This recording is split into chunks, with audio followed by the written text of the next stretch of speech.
President Trump are getting ready, and White House correspondent Mary Alice Parks is here on set with us and joining us with this info. Good morning to you, Mary Alice. Yeah, Gio, good morning. President Biden is already hunkered down there at Camp David with his closest advisors, starting to prep and get ready to face off against Donald Trump. The first presidential debate, like you said, just 5 days away. Now, we're told the president's former chief of staff, Ron Klain, is leading his debate prep, which is expected to include full 90-minute mock debates. Trump team says their prep is a little less formal, but that the former president has been holding policy discussions with top aides and allies. They've been talking about how to respond if he gets asked about his promise to pardon January 6th rioters or his legal troubles. And we know he's been getting advice from Senators J.D. Vance and Marco Rubio, who are both on his short list as possible running mates. Now, this weekend, Trump is in D.C. for a political event and then has a rally in Philadelphia tonight. And of course, we know this debate will look different than what we've seen in the past. No studio audience. The candidates' mics will only be turned on when it's their turn to speak. So in theory, a lot less of a shouting match. The Biden team hopes that that means the conversation will actually be centered more on policy. They think that plays to their advantage, though they do expect Trump to be a little more disciplined than he has been on the stump. Now, it's interesting, they won a coin toss, so the president chose to be on the right side of your television screen. You can look forward to that. But Trump will get the last word in closing arguments, Gio. So many expected to watch. All right, Mary Alice, thank you. And Thursday night, right here on ABC, watch the CNN presidential debate simulcast. It all starts at 8 p.m. Eastern with the ABC News special Race for the White House with David Muir and the ABC News political team. That is Thursday night right here on ABC.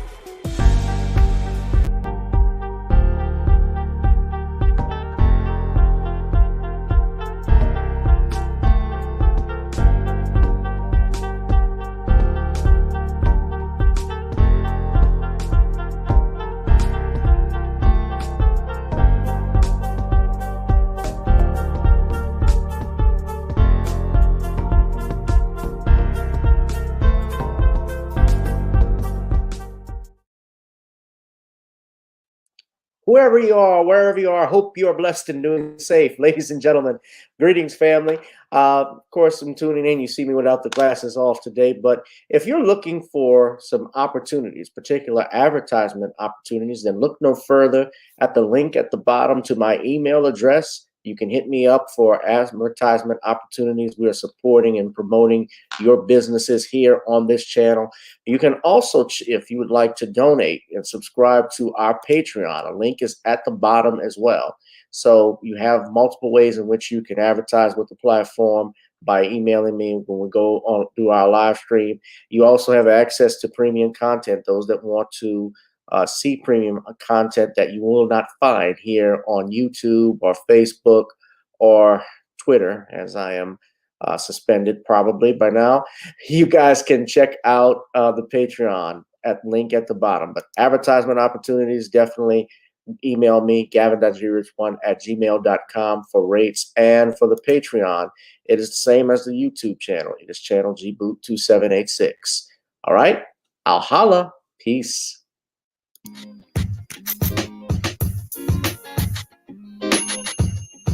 Hi, I'm attorney Gavin M. Richard. Check out my latest book, The Commonwealth of Pennsylvania versus William H. Cosby Jr., The Destruction of Due Process in America. For approximately 2 years now, I have gone on a painstaking quest to investigate the rise and fall of an American icon, Bill Cosby. In the mid-1980s, there was not a star that was higher than Cosby. Advertisements with Coca-Cola, Jell-O, Kodak, along with the #1 television show for 5 straight years in a row. On Thursday nights, it was must-see TV on NBC. Cosby resurrected the genre of the traditional family sitcom that was once thought dead by television critics. He did this as a Black American with an all-Black cast and showed mainstream network executives in white America that it was possible to be successful without showing the worst in people. He also demonstrated the power that television had, as it can make younger people dream to be the best that they can be. However, like many celebrity stars, unfortunately, they all come crashing down, sometimes by their own fault, others not so much. In this book, I attempted to highlight certain things. We go in depth into both of his trials in 2017 and 2018, respectively. What if I told you that these criminal trials were politically motivated by an overzealous district attorney? Will you also be shocked to learn the attacks on Mr. Cosby did not start in 2014, but also in the 90s, not long after his attempted quest to purchase a major network? From where did all of these allegations of sexual misconduct come from? Were the accusers telling the truth? In the 2 years of research, with some help from others interested in learning the truth and facts about this case, we discussed both the legal reasons why his prosecution and trial were illegal, unwarranted, and also the possible personal motives as to why this may have occurred. Most importantly, we warn about the dangers of prejudice and why trial by social media, or mainstream media rather, should never be the norm. All this and more in The Commonwealth of Pennsylvania versus William H. Cosby Jr., The Destruction of Due Process in America.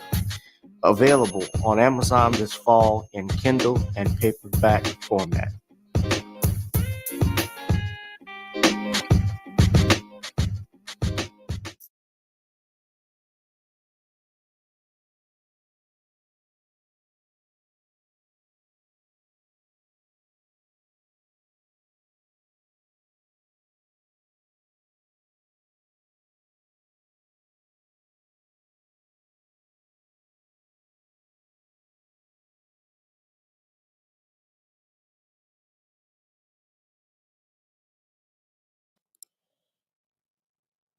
All right.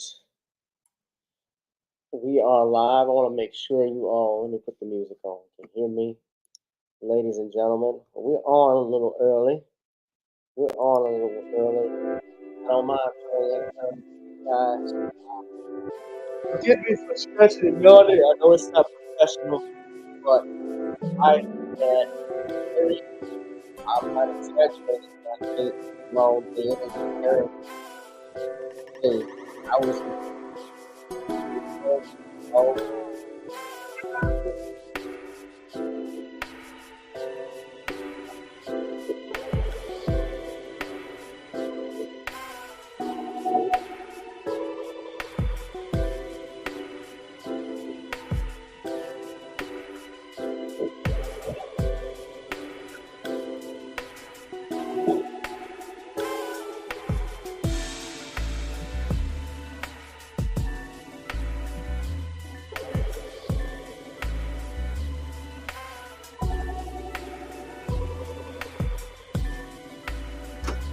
response semester later. How we doing tonight? Yeah, I'm doing what? With the kids. I had to wake up early this morning. I put up 3 o'clock this morning, guys. I had to go well. Raise the relative, support stuff. I was like, really tough. Yeah, not by myself. It was Thursday night. Make sure you pass up that lights, get that lights yes. Right now, ladies and gentlemen, make sure you're doing that. Hold on one second.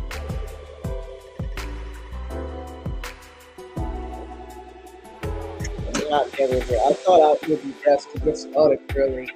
Sean is not going to be joining us tonight. Sean wants to actually watch the presidential debate. So do I.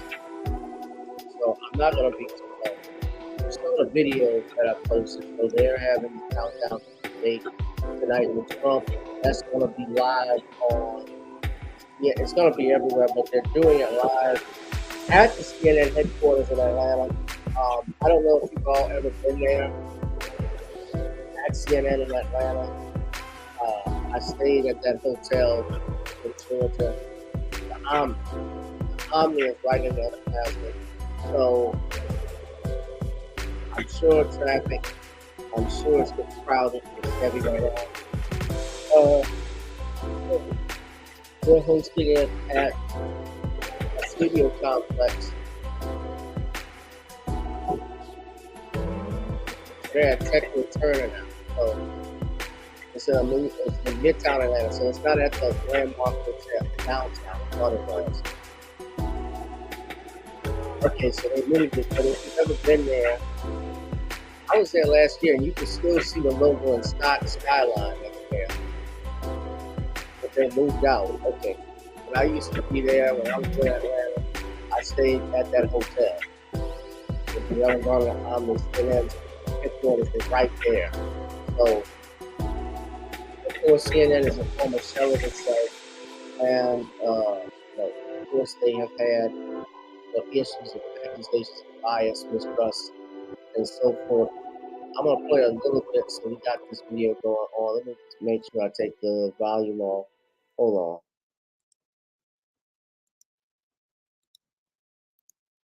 His campaign has just tried to harness the political power by arguing that it was Trump who put the Supreme Court justices on that court that struck down Roe versus Wade, and that reproductive health care of all types, IVF, access to birth control, all of it's under threat if Trump is reelected. That's a message, though, where you would be more likely to hear from Vice President Harris if she was on that stage. She's been delivering it for the campaign. You will perhaps hear reproductive health care from Joe Biden, but he may avoid discussing abortion directly. Now, one of the things that we also see in our polling here is that abortion access, it is important as a galvanizing force, but it ranks lower than the economy, lower than inflation, lower than the border, lower than the state of democracy, and lower than guns. So it is a galvanizing force, but it is not everything here. I would say, Nora, being on the road in Arizona in the last few months, I've heard from liberal and Democratic activists in that state who see these polls that show Trump ahead, maybe 1 or 2 points, and they say, no, don't worry about it. We have more volunteers than we know what to do with, who are willing to work with us on knocking on doors and getting people to vote on the abortion. Just turning in the petition ballot or next week to get that issue on the ballot officially. They expect it to pass overwhelmingly and to help drive support in Arizona, in Nevada, to some extent in Florida, although the Biden campaign doesn't consider it a battleground. Continue across the country, confidence among Democrats that they will get the voters they need to pinch over that issue. And you often hear, though, that people will vote with their pocketbooks, which means your money and your wallet, whether you have it, whether you don't have it, everybody wants it. That's why the economy really matters. That's one of the main issues for voters. CBS News found wage growth outpaces inflation, it does so just barely, which is partly why people say they don't feel good about this economy, despite the numbers. Senior business and technology correspondent, there she is, Jolene Kent, joins us now. Jolene, help us understand this, because the numbers show that the economy is well, but that is not how people feel. Why is that? Yeah. Exactly. The numbers are very strong, mostly. If you take a look at what we've seen so far, if you invest in the stock market, now not everyone does, the S&P 500 is up 16% year to date. We're still sitting at these historically low unemployment numbers at about 4%. We saw the Dow closing at another 1 month high. And of course, inflation that has cooled off from its 9% peak. And we're down now at 3.3%. So overall, the numbers are strong. You've seen these hot jobs reports that we've been reporting on. And so all of the numbers seem to point to things going in the right direction, but not everyone's feeling that when you just dig a little bit deeper, Gail. So do you think that the Biden administration needs to do a better job on its messaging? Because they certainly tell us that, but people still don't get that message. Yeah, it's interesting. I spoke to a voter in Minnesota today, an independent voter who's really on the fence. She voted for Obama in 2008, and she voted for Trump in 2020. And she basically says for her, it comes down to how much she's paying at the grocery store, among other issues. The economy is really important. So if you take a look at our Money Watch price tracker, you can see why she's feeling that pinch. She's got 4 kids. She lives in Plymouth, Minnesota. A dozen eggs, double the price compared to pre-pandemic levels. Of course, that was when President Trump was in office. A loaf of bread up 50%, a pound of coffee up 40%. Gas, of course, you feel that, up 30%. Now, when you look back at just President Biden's term in office so far, inflation is indeed up 20%. And that's where we see, even though wage growth does outpace inflation, it's not by very much. And then if you pivot and you take a look at the housing market, overall housing prices far outpace wage growth. That's where people are feeling a lot of frustration. Yeah, but what you're forgetting, what they don't mention is now every American now, because of those prices, are living paycheck to paycheck. Nobody is. I know we eat a lot of eggs in my house because I have 3 teenagers, so I've noticed that as well, Gail. All right, when we come out, the most important part is that even if you have those so-called jobs that are being created, new jobs that are stimulating, you got to remember the cost of living is up. That hasn't decreased. When there's inflation, everything else goes with it. The price of food goes up, something else is going to go up with it. Guess what? Rent going to increase. Gas is increased. The cost of electricity goes up. There's a cause and effect to this stuff. So even if you're adding jobs, and so forth, yes, the economy might be stable. The economy is not at 100% where it is here in the United States. It's not a dominant economy at that. Now, there are ways and other ways to make money and try and survive, but some people may not be astute to those means and ways. People may not know, like I always talk about other businesses, opening up your business, opening up being an entrepreneur. People need to start doing that. People gotta work 2 or 3 jobs just to get ahead in a paycheck. But remember, there's only 24 hours in one day.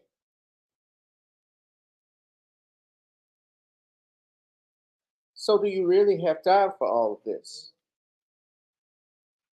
So I'm waiting for something to think about. Have to be asked and need to be answered. to be who we want to be. And brighten your day. In fact, let people know we're senators. I'm not going to answer the question. Why would you answer that question? The question is, Justice, radical left. Will you shut up, man? Listen, who is on your list, Joe? Who's on your list? Gentlemen, I think this is so unprecedented. We have ended this segment. We're going to move on to the second segment. That was really a productive segment, wasn't it? Keep yapping, man. The people understand, Joe. 47 years, you've done nothing. They understand. All right. Remember that debate and all the interruptions? That was the first time that they debated. That was September 29th, 2020. Let's talk about the lessons from that debate for this rematch. John Dickerson, well, clearly the microphone is going to change things tonight, so there won't be as many interruptions. That will change things.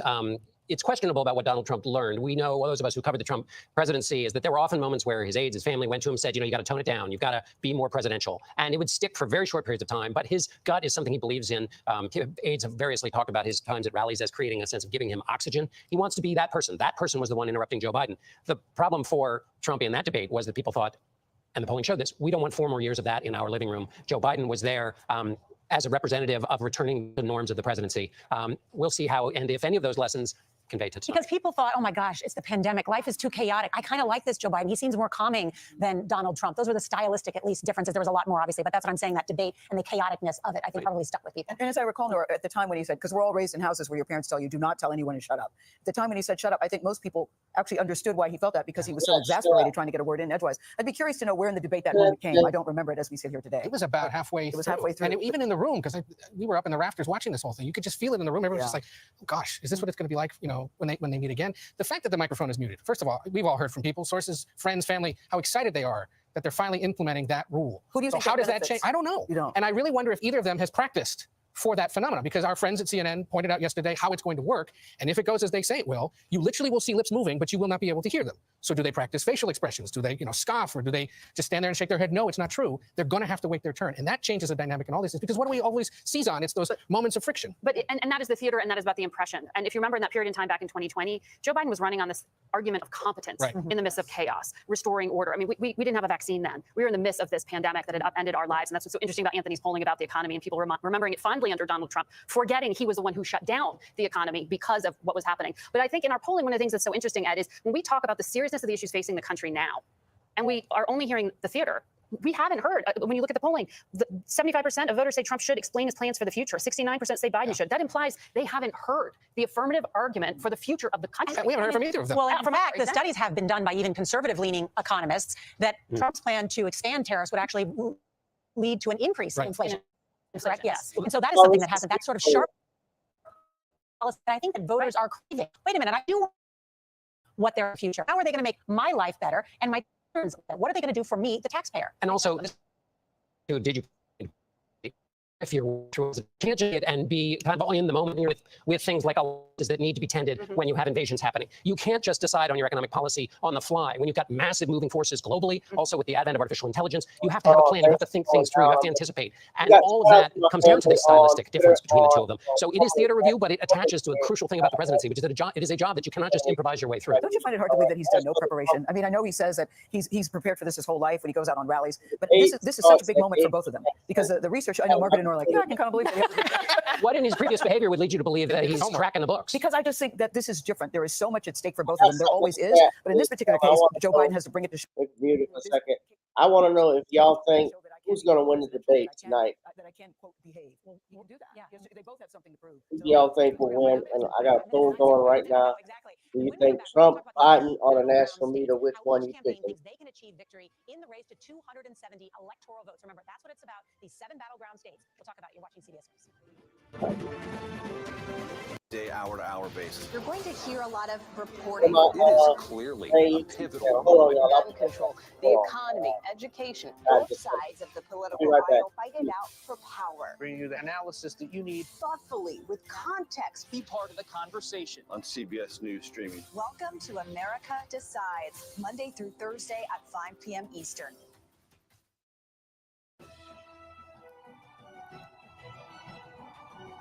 Welcome back to Debate Night coverage here on CBS. We are just moments away from that debate, and we're learning President Biden has just arrived at the debate site. After the debate, President Biden is going to head to North Carolina for a rally tomorrow. North Carolina is one of 7 states where this election will be decided. Now, of those 7 states, Joe Biden won 6 of them in the last election. The one state that he did not win was North Carolina, right, Major Garrett? But I know you're going to break it down for us because I am so obsessed with these 7 states. Exactly. Good evening, Nora. Good evening, everyone. I know it feels a little early to bring back our old friend, the Electoral College map, but look, we have a presidential debate in June, so it gets early around here with the campaign 2024. So, stop me if you've heard this before. Who wins this election is going to come down to 7 battleground states. Nora just referred to them. What are they? Let's go through them once again. Nevada, Arizona, Wisconsin, Michigan, Pennsylvania, and as Nora just mentioned, North Carolina, as well as Georgia. Now, in 2020, Biden won 6 of those states. So we asked each campaign, what do they think is the easiest path for them to achieve victory? Let's first start with the incumbent President Biden. Now, if he wins all the lean and likely Democratic states on our friend the map, he just needs to win the states the campaign affectionately calls the blue wall. That's Wisconsin, Michigan, and Pennsylvania. The president would also, again, need to pick up the 1 electoral vote from Nebraska's 2nd congressional district. That would put him at exactly 270 electoral votes. We all know that's the magic number. Now let's flip to the Trump side of the equation.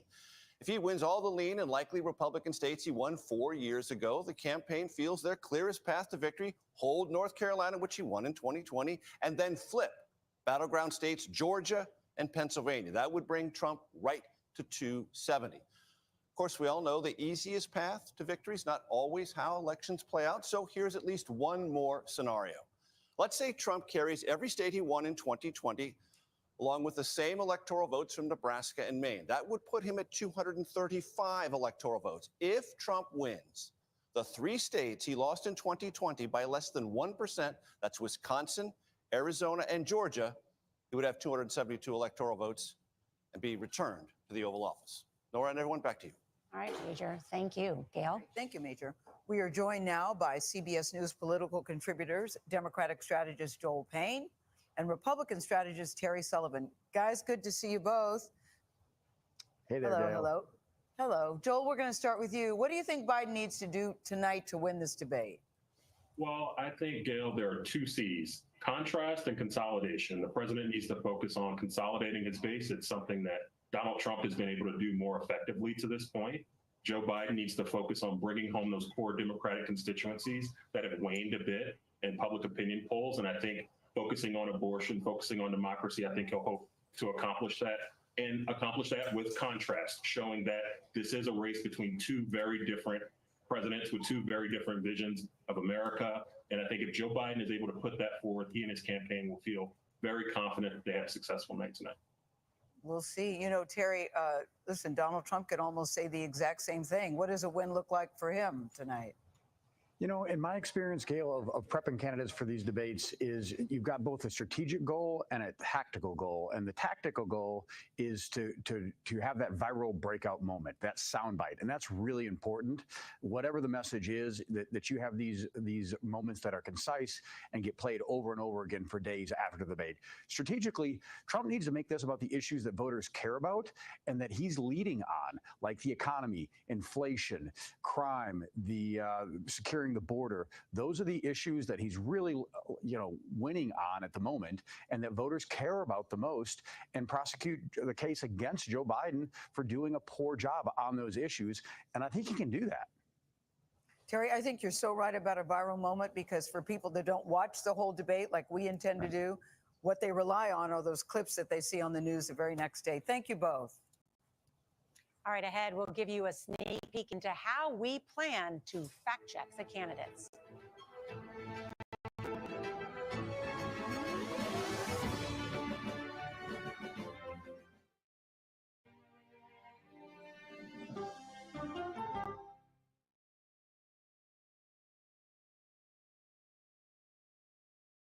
Go to the ends of the earth. Right now. We got something crazy. And reach for the stars. Here we are. Time. Yes, it's. Wait, there's more. Experience.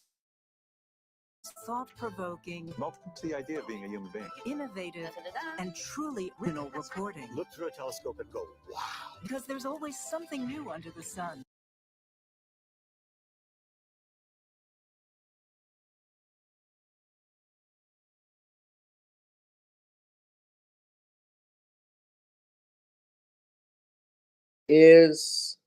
Stuff has been slowing down. I guess it's buffering back here. So they're getting ready to do the debate in like 13 minutes, I believe. So hold on, before we get to the debate, let me get back on screen. There we go. So I want to talk about some other stuff. I called tonight's chat. I got the poll going on. I called this debate the Sleeper Bowl because I'm likely gonna go to sleep on it. I may watch and put on here like the first 20 minutes, the first 15 minutes to stay up with y'all, but I'm literally exhausted. But I'm gonna do my best because I love y'all and give my commentary, see what happens, because it's just gonna be terrific. But I get to rip Sleepy Joe a new one because he's just bad. It's terrible. He's just bad, and it's a horrible network that we're doing it with. That's CNN. Now, I want to talk about something, though, that upset me today. On yesterday, I got a message from my man, Computer Robots, who's on here. And Computer Robots told me that my friend and colleague, a guy who's been a guest on this platform, Computer Robots, he lost his channel for whatever reason. Harvey Superboy lost his channel. Now, I can imagine and I think I know what the reasons are as to why his channel was banned and terminated. Well, I won't just I say banned, but terminated.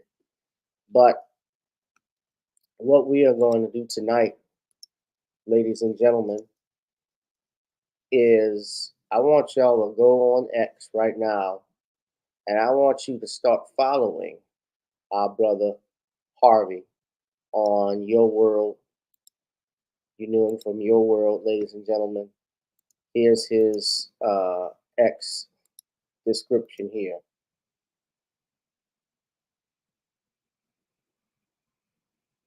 And he's moving to Rumble. I'm on Rumble myself. I just want to say, y'all, and look, I'm actually just want to say this to y'all. I have been on Rumble, although I'm still growing as a channel. I actually like it better. We don't deal with this issues that we have on YouTube. It takes time.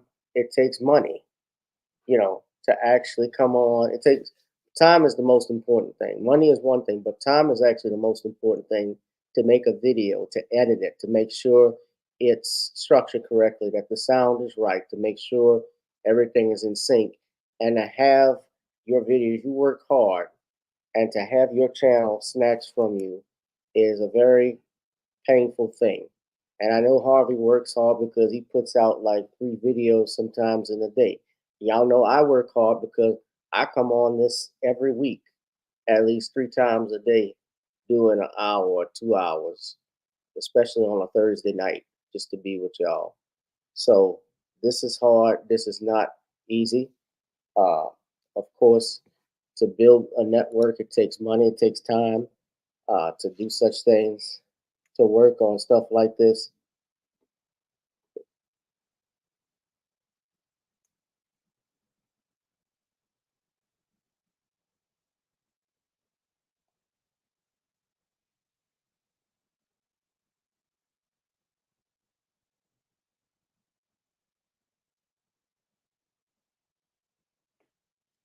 So I want y'all to go to his X right now.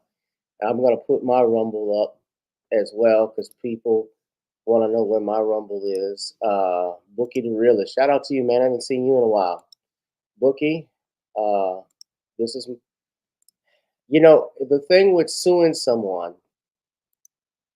the problem with suing anybody, I've been looking into it, is you're not just sue. Anybody can be sued. Whether you're going to win is another thing.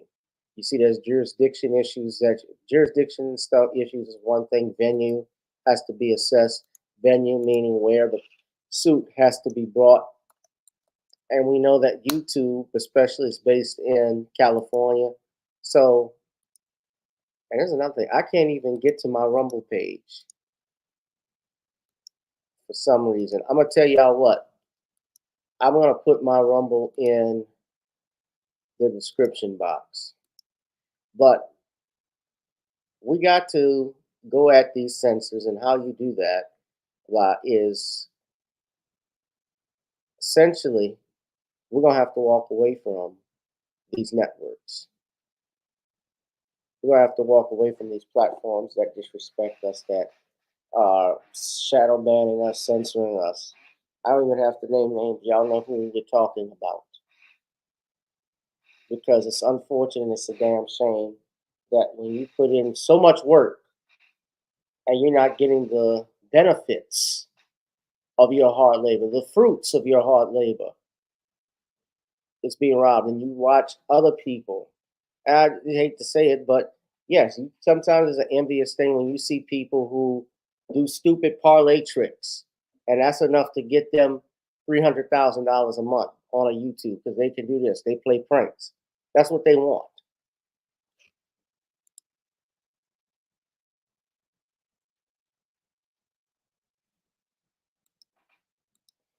But go to Harvey's channel. I'm trying to pull my Rumble up, and I don't know what it is. Bookie is giving me. It's giving me difficulty.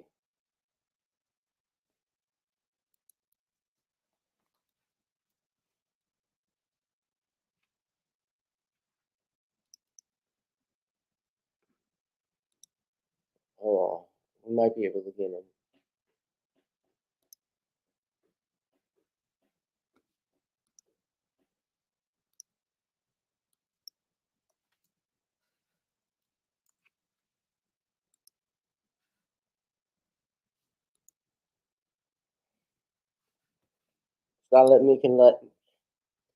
But the Rumble channel, the page you look for is GRich2786. In the meantime, why don't y'all, you can go even to my page. Shout out to my family watching there. And I even know we got more than just 13 people. I average more than that.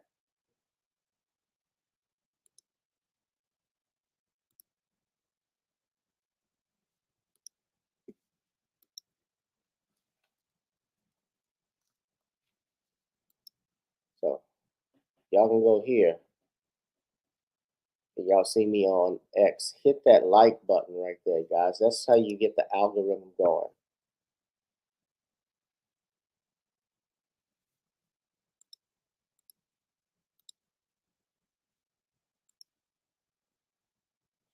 So I got something in the YouTube page. I'm asking y'all who y'all think is going to win the Sleeper Bowl. Trump, Biden on the national media. Right now, 57% of y'all say national media. Yeah, that was my guess too. That's why I put it there. But real talk, y'all think Joe Biden has a chance of beating Donald Trump?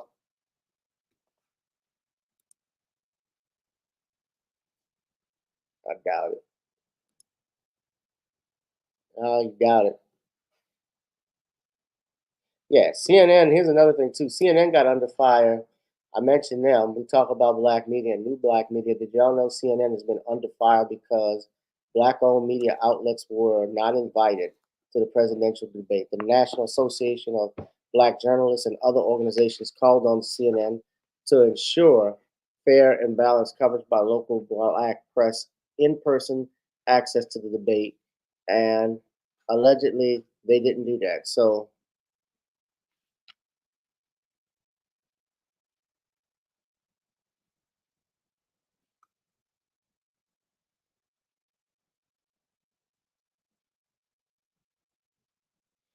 here's Monique Presley going in. Now she's for the Democrats, but she's calling CNN out, at least.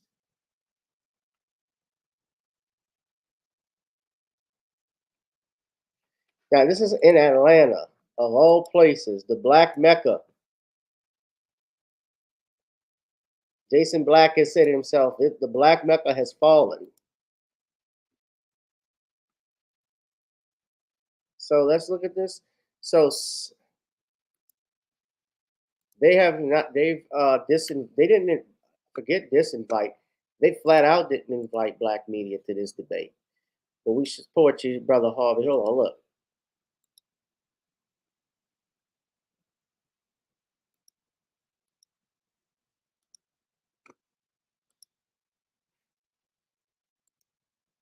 See what this video says.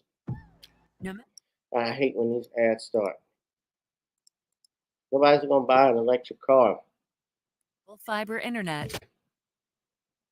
A minute, sir. Tonight, get ready, Atlanta. It is about to be a busy day across the city with more people, police patrols, and in turn, of course, more traffic. And tomorrow, it is a triple threat with the first ever presidential debate in Georgia happening at CNN Studios in Midtown. Georgia Tech hosting an Atlanta Swim Association swim meet, and then the U.S. facing off against Panama in the Copa America soccer tournament. That's happening over at Mercedes-Benz Stadium. It's going to be really busy tonight. 11 Alive has team coverage for you. I know they even got the NBA draft.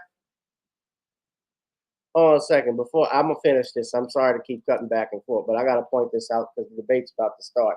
Y'all know LeBron James' son just got drafted to the Lakers. Bronny James got drafted. This is a setup.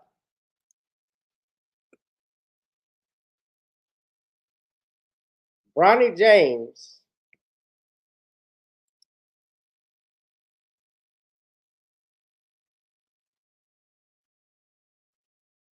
got drafted.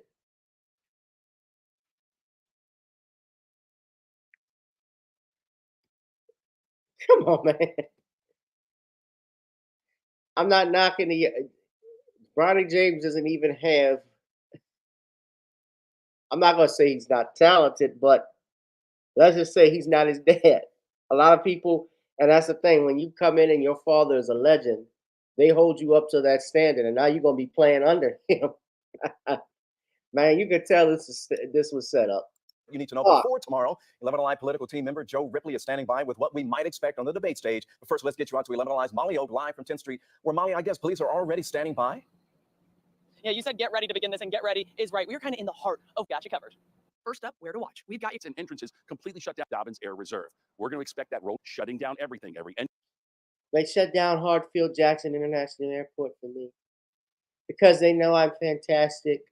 And Sleepy Joe, he's flying on a plane that was actually my plane because it was my term that they stole this election. Yes, they did. But let's talk about this. So the debate is being held at CNN's Midtown studio, and the debate's location is coincidentally within 5 miles of two prominent Black-owned publications, Atlanta Black Star and Atlanta Voice.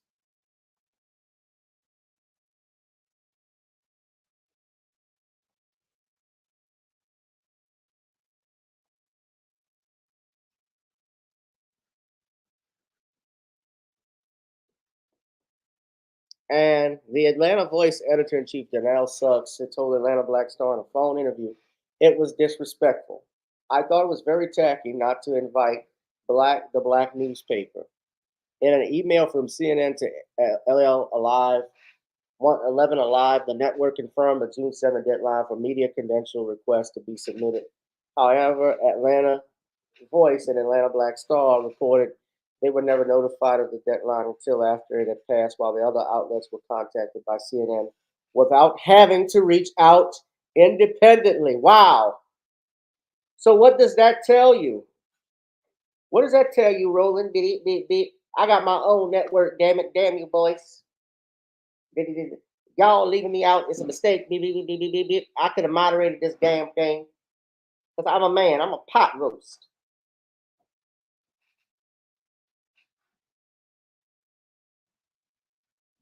You keep begging for a seat at the table of the master. The Representative Gregory Meeks reprimands CNN for excluding Black-owned media.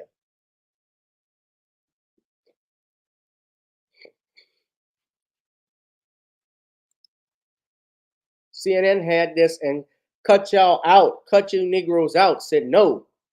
They didn't invite Roland, no MSNBC, no Al Sharpton. That's how little they think of you. Let's go to the debate. Hold on. Okay, let's go to the debate. Hold on, y'all. Wrong share. Don't be rude. I was being rude. I shared the wrong thing. And we are just minutes away from the first. Now, please welcome the 46th President of the United States, Joe Biden. There's Sleepy Joe.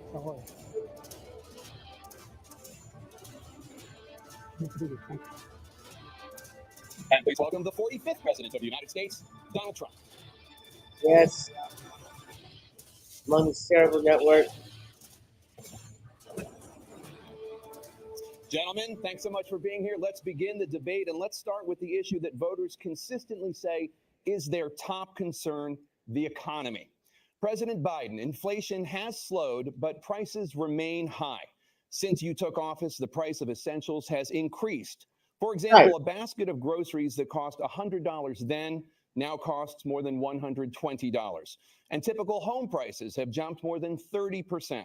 What do you say to voters who feel they are worse off under your presidency than they were under President Trump? We got to take a look at what I was left when I became president and what Mr. Trump left me. We had an economy that was in free fall. The pandemic was so badly handled. Many people were dying. All he said was, it's not that serious. Just inject a little bleach in your arm. You'll be all right. The economy collapsed. There were no jobs. Unemployment rate rose to 15%. It was terrible. And so what we had to do is try to put things back together again. And that's exactly what we began to do. We created 15,000 new jobs. We brought out the position where we have 800,000 new manufacturing jobs. But there's more to be done.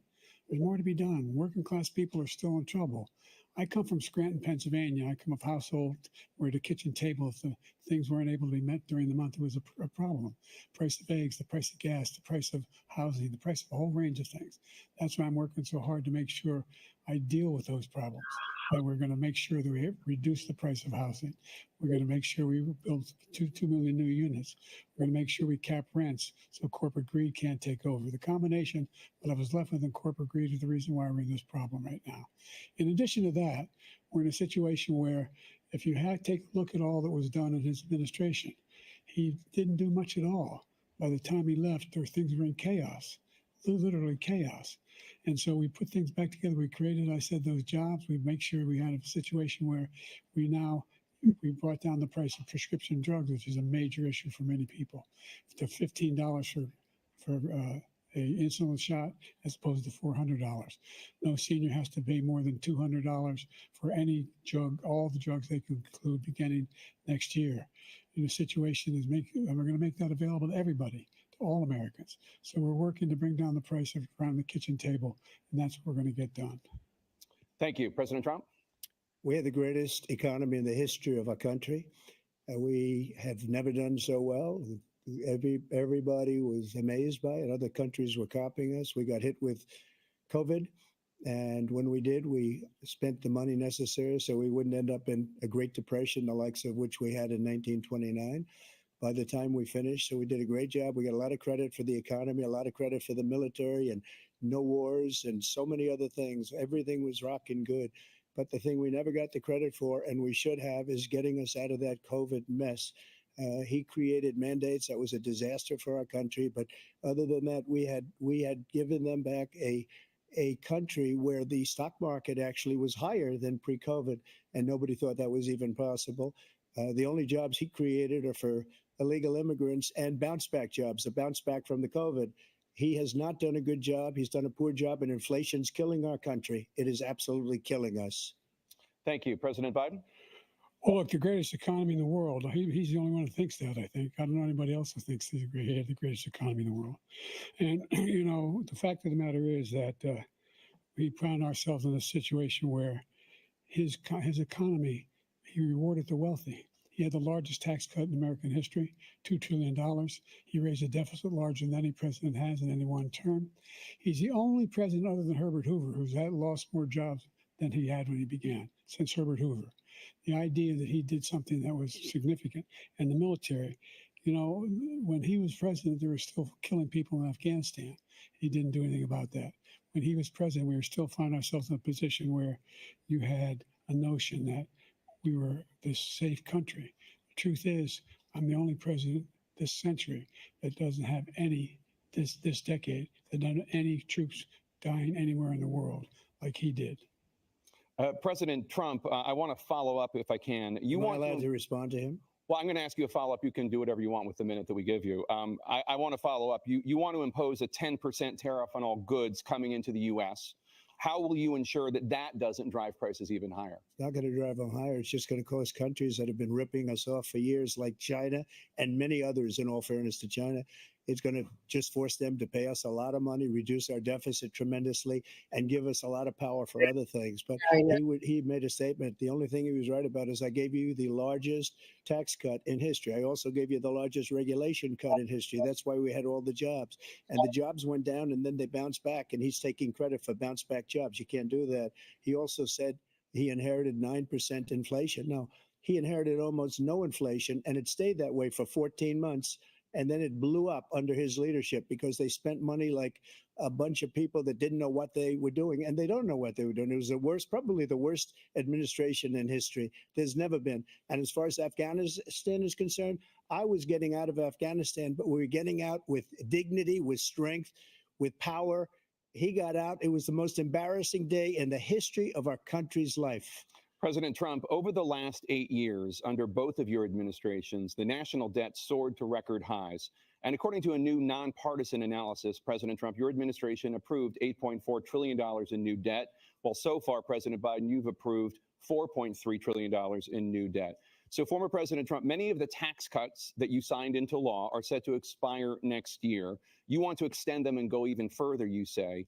With the U.S. facing trillion-dollar deficits and record debt, why should top earners and corporations pay even less in taxes than they do now? Because the tax cuts spurred the greatest economy that we've ever seen just prior to COVID. And even after COVID, it was so strong that we were able to get through COVID much better than just about any other country. But we spurred, that tax spurred. Now, when we cut the taxes, as an example, the corporate tax was cut down to 21% from 39%, plus beyond that. We took in more revenue with much less tax, and companies were bringing back trillions of dollars back into our country. The country was going like never before, and we were ready to start paying down debt. We were ready to start using the liquid gold right under our feet, the oil and gas right under our feet. We were going to have something that nobody else has had. We got hit with COVID. We did a lot to fix it. I gave him an unbelievable situation with all of the therapeutics and all of the things that we came up with.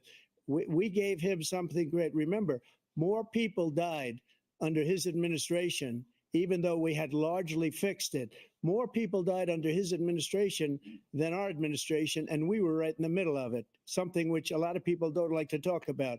But he had far more people dying in his administration. He did the mandate, which is a disaster, mandating it. The vaccine went out. He did a mandate on the vaccine, which is the thing that people most objected to about the vaccine. And he did a very poor job, just a very poor job. And I will tell you, not only poor there, but throughout the entire world, we're no longer respected as a country. They don't respect our leadership. They don't respect the United States anymore. We're like a third world nation between weaponization of his election, trying to go after his political opponent, all of the things he's done. We've become like a third world nation, and it's a shame. The damage he's done to our country. And I'd love to ask him, and will, why he allowed millions of people to come in here from prisons, jails, and mental institutions to come into our country and destroy our country. President Trump, we will get to immigration later in this block. President Biden, I want to give you an opportunity to respond to this question about the national debt. He had the largest national debt of any president in a four-year period, number one. Number two, that $2 trillion tax cut benefited the very wealthy. What I'm going to do is fix the tax system. For example, we have 1,000 trillionaires in America. I mean, billionaires in America. And what's happening? They're in a situation where they, in fact, pay 8.2% in taxes. If they just paid 24%, 25%, either one of those numbers, they'd raise $500 billion, I should say, in a 10-year period. We'd be able to wipe out his debt. We'd be able to help make sure that all those things we need to do, child care, elder care, making sure that we continue to strengthen our healthcare system, making sure that we're able to make every single solitary person eligible for what I've been able to do with the COVID, with dealing with everything we have to do with, look, if we finally beat Medicare. Thank you, President Biden. President Trump? Well, he's right. He did beat Medicare. He beat it to death, and he's destroying Medicare because all of these people are coming in. They're putting them on Medicare. They're putting them on Social Security. They're going to destroy Social Security. This man is going to single-handedly destroy Social Security. These millions and millions of people coming in, they're trying to put them on Social Security. He will wipe out Social Security. He will wipe out Medicare. So he was right in the way he finished that sentence. And it's a shame. What's happened to our country in the last 4 years is not to be believed. Foreign countries, I'm friends with a lot of people, they cannot believe what happened to the United States of America. We're no longer respected. They don't like us. We give them everything they want, and they think we're stupid. They think we're very stupid people. what we're doing for other countries, and they do nothing for us. What this man has done is absolutely criminal. Thank you, President Trump. Dana? This is the first presidential election since the Supreme Court overturned Roe v. Wade. This morning, the court ruled on yet another abortion case, temporarily allowing emergency abortions to continue in Idaho, despite that state's restrictive ban. Former President Trump, you take credit for the decision to overturn Roe v. Wade, which returned the issue of abortion to the states. Correct. However, the federal government still plays a role in whether or not women have access to abortion pills. They're used in about 2/3 of all abortions. As president, would you block abortion medication? First of all, the Supreme Court just approved the abortion pill, and I agree with their decision to have done that, and I will not block it. And if you look at this whole question that you're asking, complex, but not really complex. 51 years ago, you had Roe v. Wade, and everybody wanted to get it back to the states. Everybody, without exception. Democrats, Republicans, liberals, conservatives, everybody wanted it back. Religious leaders. And what I did is I put 3 great Supreme Court justices on the court, and they happened to vote in favor of killing Roe v. Wade and moving it back to the states. This is something that everybody wanted. Now, 10 years ago or so, they started talking about how many weeks and how many this, and getting into other things. But every legal scholar throughout the world, the most respected, wanted it brought back to the states. I did that. Now the states are working it out. If you look at Ohio, it was a decision that was an end result that was a little bit more liberal than you would have thought. Kansas, I would say the same thing. Texas is different. Florida is different. But they're all making their own decisions right now. And right now, the states control it. That's the vote of the people. Like Ronald Reagan, I believe in the exceptions. I am a person that believes. And frankly, I think it's important to believe in the exceptions. Some people, you have to follow your heart. Some people don't believe in that. But I believe in the exceptions for rape, incest, and the life of the mother. I think it's very important. Some people don't. Follow your heart. But you have to get elected also. And because that has to do with other things. You got to get elected. The problem they have is they're radical because they will take the life of a child in the 8th month, the 9th month, and even after birth. After birth, if you look at the former governor of Virginia, he was willing to do this. He said, we'll put the baby aside and we'll determine what we do with the baby, meaning we'll kill the baby. What happened is we brought it back to the states, and the country is now coming together on this issue. It's been a great thing.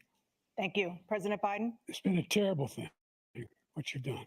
The fact is that the vast majority of constitutional scholars supported Roe when it was decided, supported Roe. And that's this idea that they're all against it is just ridiculous. And this is the guy who says the state should be able to have it. We're in a state where in 6 weeks, you don't even know whether you're pregnant or not, but you cannot see a doctor, have him decide on what your circumstances are, whether you need help. The idea that states are able to do this is a little like saying we're going to turn civil rights back to the states, let each state have a different rule.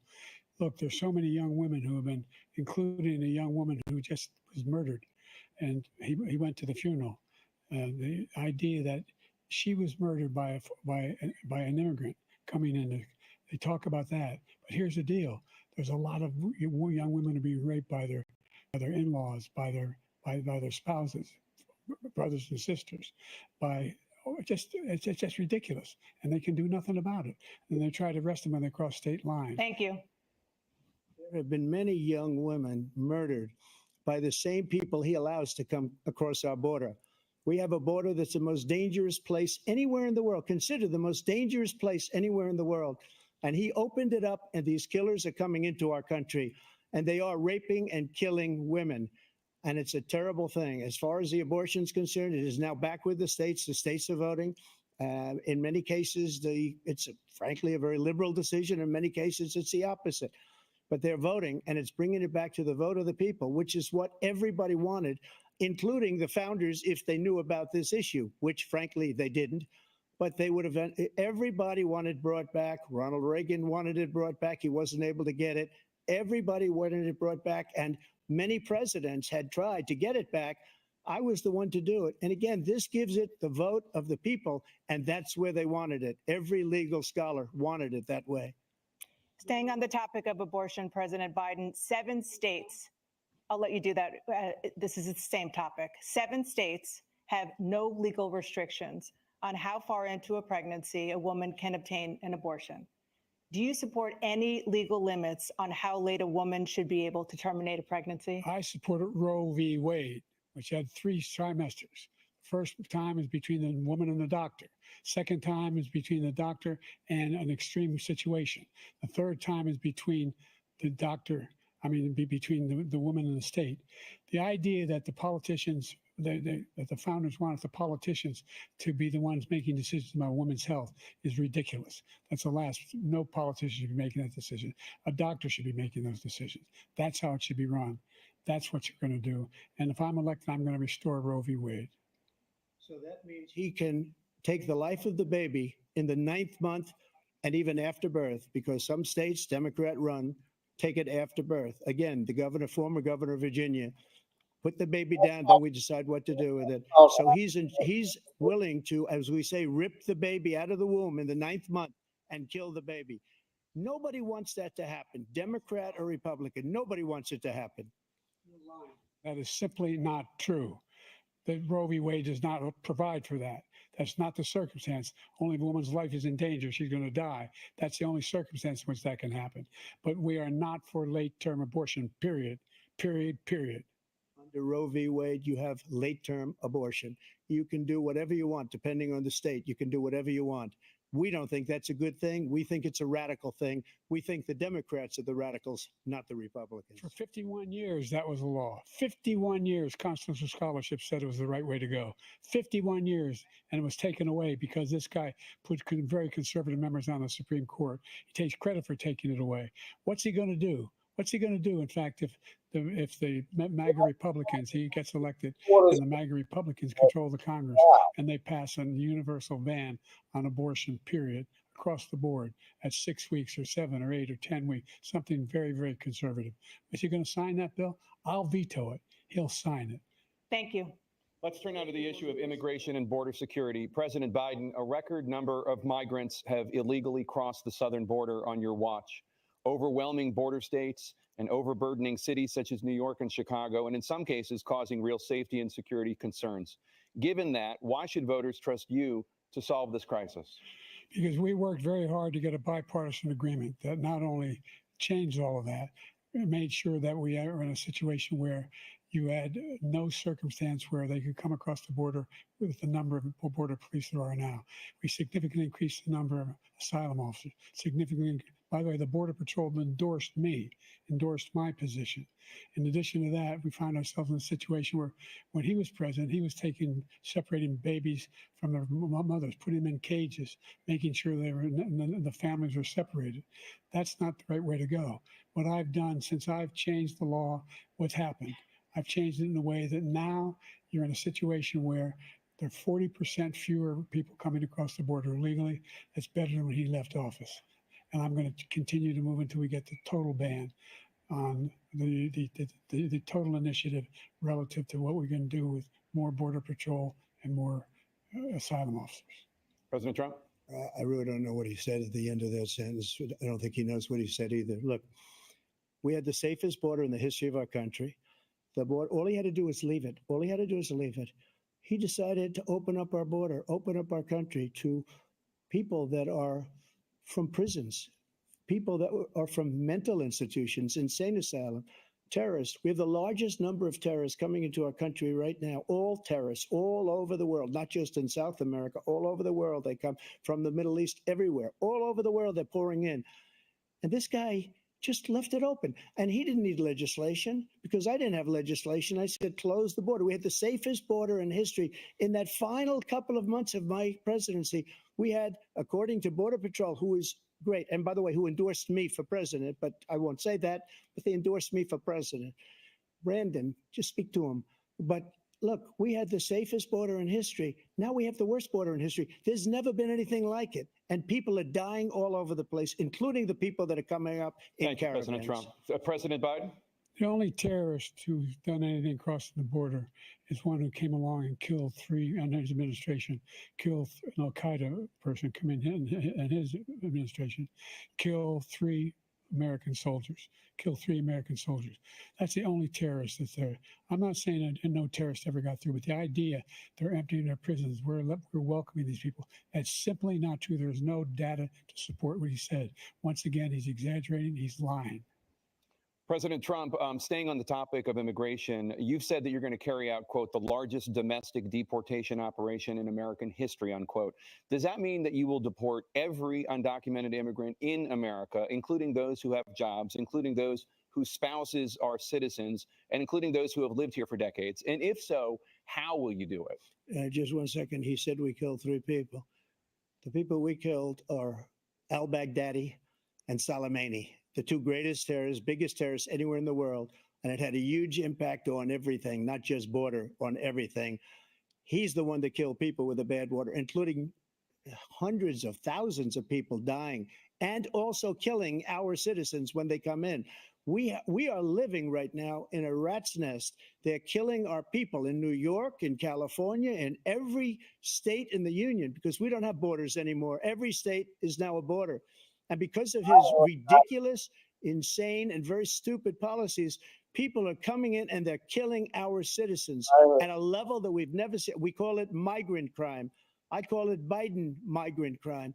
They're killing our citizens at a level that we've never seen before. And you're reading it like these 3 incredible young girls over the last few days. One of them, I just spoke to the mother, and they just had the funeral for this girl, 12 years old.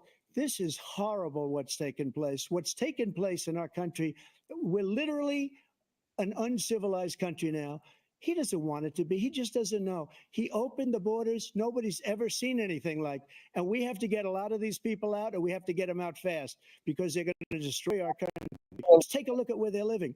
They're living in luxury hotels in New York City and other places. Our veterans are on the street. They're dying because he doesn't care about our veterans. He doesn't care. He doesn't like the military at all. And he doesn't care about our veterans. Nobody's been worse. I had the highest approval rating for veterans taking care of the VA. He has the worst. He's gotten rid of all the things that I approved. Choice that I got through Congress, all of the different things I approved, they abandoned. We had by far the highest, and now it's down in less than half because he's done all these great things that we did. I think he did it just because I approved it, which is crazy. But he killed so many people at our border by allowing all of these people to come in. It's a very sad day in America. President Biden, you have the mic. Every single thing he said is a lie. Every single one. For example, veterans are a hell of a lot better off since I passed the PACT Act. 1 million of them now have insurance, and their families have it. Their families have it because what happened, whether it was Agent Orange or Burns, they're all being covered now. And he punished a group of people for that. We're also in a situation where great respect for veterans. My son spent a year in Iraq, living one of the next one was burned. Came back stage 4 glioblastoma. I was recently in France for D-Day, and I spoke all about those heroes that died. I went to the World War II cemetery, World War I cemetery he refused to go to. He was standing with his 4-star general, and he told me, he said, I don't want to go in there because they're a bunch of losers and suckers. My son was not a loser, was not a sucker. You're the sucker. You're the loser. President Trump? First of all, that was a made-up quote, suckers and losers. They made it up. It was in a third-rate magazine that's failing, like many of these magazines. He made that up. He put it in commercials. We've notified him. We had 19 people that said I didn't say it. And think of this. Who would say I'm at a cemetery or I'm talking about our veterans? Because nobody's taken better care. I'm so glad this came up and he brought it up. There's nobody that's taken better care of our soldiers than I have. To think that I would, in front of generals and others, say suckers and losers. We have 19 people that said it was never said by me. It was made up by him, just like Russia was made up, just like the 51 intelligence agents are made up, just like the new thing with the 16 economists are talking. It's the same thing. 51 intelligence agents said that the laptop was Russia disinformation. It wasn't. That came from his son, Hunter. It wasn't Russia disinformation. He made up the suckers and losers, so he should apologize to me right now. 4-star general standing to your side who was on your staff who said you said it, period. That's number one. And number two, the idea that I have to apologize to you for anything along the line. We've done more for veterans than any president has in American history. and they now are in their family. The only sacred obligation we have as a country is to care for our veterans when they come home and their families and equip them when they go to war. That's what we're doing. That's what the VA is doing now. They're doing more for veterans than ever before in our history. All right, thank you so much. Let's move to the topic of foreign policy. I want to begin with Russia's war against Ukraine, which is now in its third year. Former President Trump, Russian President Vladimir Putin says he'll only end this war if Russia keeps the Ukrainian territory it has already claimed and Ukraine abandons its bid to join NATO. Are Putin's terms acceptable to you? First of all, our veterans and our soldiers can't stand this guy. They can't stand him. They think he's the worst commander-in-chief, if that's what you call him, that we've ever had. They can't stand him. So let's get that straight. And they like me more than just about any of them. And that's based on every single bit of information. As far as Russia and Ukraine, if we had a real president, the president that knew, that was respected by Putin, he would have never invaded Ukraine. A lot of people are dead right now, much more than people know. You know, they talk about numbers. You can double those numbers, maybe triple those numbers. He did nothing to stop it. In fact, I think he encouraged Russia from going in. I'll tell you what happened. He was so bad with Afghanistan. It was such a horrible embarrassment, most embarrassing moment in the history of our country, that when Putin watched that and he saw the incompetence, that he should have fired those generals, like I fired the one that you mentioned. And so he's got no love lost, but he should have fired those generals. No general got fired for the most embarrassing moment in the history of our country, Afghanistan, where we left billions of dollars of equipment behind. We lost 13 beautiful soldiers and 38 soldiers were obliterated. And by the way, we left people behind too. We left American citizens behind. When Putin saw that, he said, you know what? I think we're going to go in and maybe take this was his dream. I talked to him about it, his dream. The difference is he never would have invaded Ukraine, never. Just like Israel would have never been invaded in a million years by Hamas. You know why? Because Iran was broke with me. I wouldn't let anybody do business with them. They ran out of money. They were broke. They had no money for Hamas. They had no money for anything, no money for terror. That's why you had no terror at all during my administration. This place, the whole world is blowing up under him. President Biden? I've never heard so much malarkey in my whole life. Look, the fact of the matter is that we're in a situation where, let's take the last point first.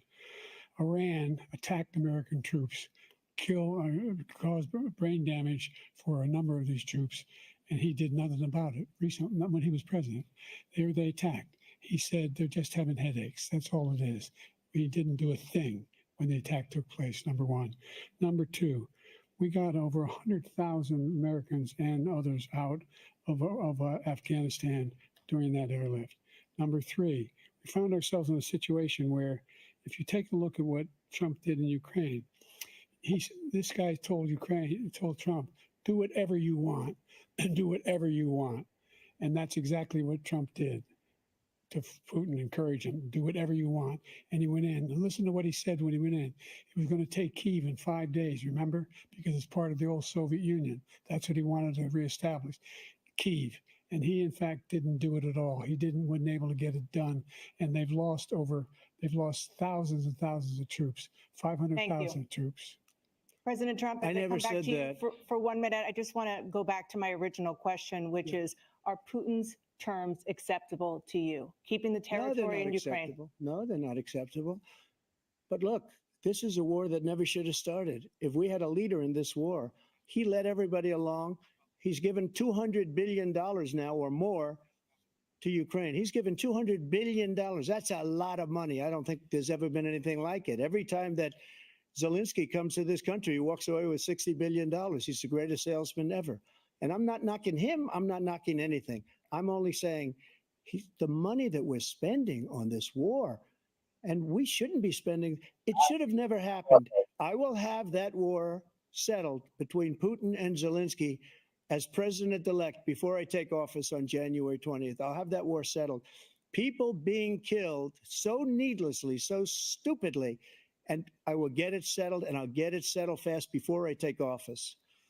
President Biden, you have a minute. The fact is that Putin is a war criminal. He's killed thousands and thousands of people. And he has made one thing clear. He wants to reestablish what was part of the Soviet Empire, not just a piece. He wants all of Ukraine. That's what he wants. And then you think he'll stop there? Do you think he'll stop when if he takes Ukraine? What do you think happens to Poland? What do you think of Belarus? What do you think happens to those NATO countries? And so if you want a war, you ought to find out what he's going to do, because if in fact he does what he says and walks away, by the way, all that money we give Ukraine are from weapons we make here in the United States. We give them the weapons, not the money at this point. And our NATO allies have produced as much funding for Ukraine as we have. That's why we're strong. Thank you. Moving on to the Middle East. In October, Hamas attacked Israel, killing more than 1,000 people and taking hundreds of hostages. Among those held and thought to still be alive are 5 Americans. Israel's response has killed thousands of Palestinians and created a humanitarian crisis in Gaza. President Biden, you've put forward a proposal to resolve this conflict, but so far Hamas has not released the remaining hostages, and Israel is continuing its military offensive in Gaza.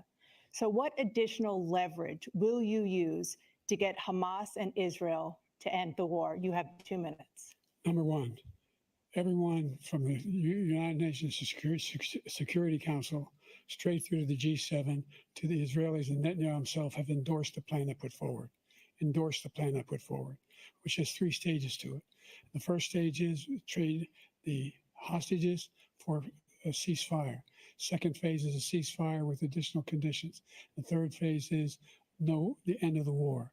The only one who wants the war to continue is Hamas. Number one, they're the only ones standing out. We're still pushing hard to get them to accept. In the meantime, what's happened in Israel? We're finding that the only thing I've denied Israel was 2,000-pound bombs. They don't work very well in populated areas. They kill a lot of innocent people. We're providing Israel with all the weapons they need and when they need them. And by the way, I'm the guy that organized the world against Iran when they had a full-blown intercontinental ballistic missile attack on Israel. No one was hurt. No one Israeli was accidentally killed, and it just stopped. We saved Israel. We are the biggest producer of support for Israel of anyone in the world. And so there are 2 different things. Hamas cannot be allowed to be continued. We continue to send our experts and our intelligence people as to how they can get Hamas like we did bin Laden. You don't have to do it. And by the way, they've been greatly weakened, Hamas, greatly weakened, and they should be. They should be eliminated. But you've got to be careful for using certain weapons among population centers. Just going back to Ukraine for 1 second. We have an ocean separating us. The European nations together have spent $100 billion, or maybe more than that, less than us. Why doesn't he call them and say, you got to put up your money like I did with NATO? I got them to put up hundreds of billions of dollars. The Secretary General of NATO said Trump did the most incredible job I've ever seen. They wouldn't have any, they were going out of business. We were spending almost 100% of the money was paid by us. He didn't do that. He's getting you got to ask these people to put up the money. We're over $100 billion more spent, and it has a bigger impact on them because of location, because we have an ocean in between. You got to ask them. As far as Israel and Hamas, Israel's the one that wants to go. He said the only one who wants to keep going is Hamas. Actually, Israel is the one, and you should let him go and let him finish the job. He doesn't want to do it. He's become like a Palestinian, but they don't like him because he's a very bad Palestinian. He's a weak one. President Biden, you have a minute. I've never heard so much foolishness. This is a guy who wants to get out of NATO. Are you going to stay in NATO? He's going to pull out of NATO. The idea that we have our strength lies in our alliances as well. It may be a big ocean, but we're ever able to avoid a war in Europe, a major war in Europe? What happens if, in fact, you have Putin continue to go into NATO? We have an Article 5 agreement. Attack on one is attack on all. You want to start the nuclear war he keeps talking about, go ahead. Let Putin go in and control Ukraine and then move on to Poland and other places. See what happens then. He has no idea what the hell he's talking about. And by the way, I got 50 other nations around the world to support Ukraine, including Japan and South Korea, because they understand that this kind of dislocation has a serious threat to the whole world peace. No major war in Europe has ever been able to be contained just to Europe. President Trump, just to follow up, would you support the creation of an independent Palestinian state in order to achieve peace in the region? I'd have to see. But before we do that, the problem we have is that we spend all the money. So they kill us on trade. I made great trade deals with the European nations because if you add them up, they're about the same size economically. Their economy is about the same size as the United States. And they were no cars, they don't want anything that we have, but we're supposed to take their cars, their food, their everything, their agriculture. I changed that. But the big thing I changed is they don't want to pay. And the only reason that he can play games with NATO is because I got them to put up hundreds of billions of dollars. I said, and he's right about this, I said, no, I'm not going to support NATO if you don't pay. They asked me that question, would you guard us against Russia at a very secret meeting of the 28 states at that time, nations at that time? And they said, no, if you don't pay, I won't do that. And you know what happened? Billions and billions of dollars came flowing in the next day and the next months. But now we're in the same position. We're paying everybody's bills. Let's turn to the issue of democracy. Former President Trump, I want to ask you about January 6, 2021. After you rallied your supporters that day, some of them stormed the Capitol to stop the constitutionally mandated counting of electoral votes. As president, you swore an oath to, quote, preserve, protect, and defend, unquote, the Constitution. What do you say to voters who believe that you violated that oath through your actions and inaction on January 6th and worry that you'll do it again? Well, I don't think too many believe that. And let me tell you about January 6th. On January 6th, we had a great border. Nobody coming through, very few. On January 6th, we were energy independent. On January 6th, we had the lowest taxes ever. We had the lowest regulations ever. On January 6th, we were respected all over the world. All over the world, we were respected. And then he comes in, and we're now laughed at. We're like a bunch of stupid people. What happened to the United States' reputation under this man's leadership is horrible, including weaponization, which I'm sure at some point you'll be talking about, where he goes after his political opponent because he can't beat him fair and square. You have 80 seconds left. My question was, what do you say to those voters who believe that you violated your constitutional oath through your actions and inaction on January 6, 2021, and worry that you'll do it again? Well, I didn't say that to anybody. I said peacefully and patriotically. And Nancy Pelosi, if you just watched the news from 2 days ago, on tape to her daughter, who's a documentary filmmaker, they say, but she's saying, oh, no, it's my responsibility. I was responsible for this because I offered her 10,000 soldiers or National Guard, and she turned them down. And the mayor in writing, by the way, the mayor in writing turned it down, the mayor of D.C.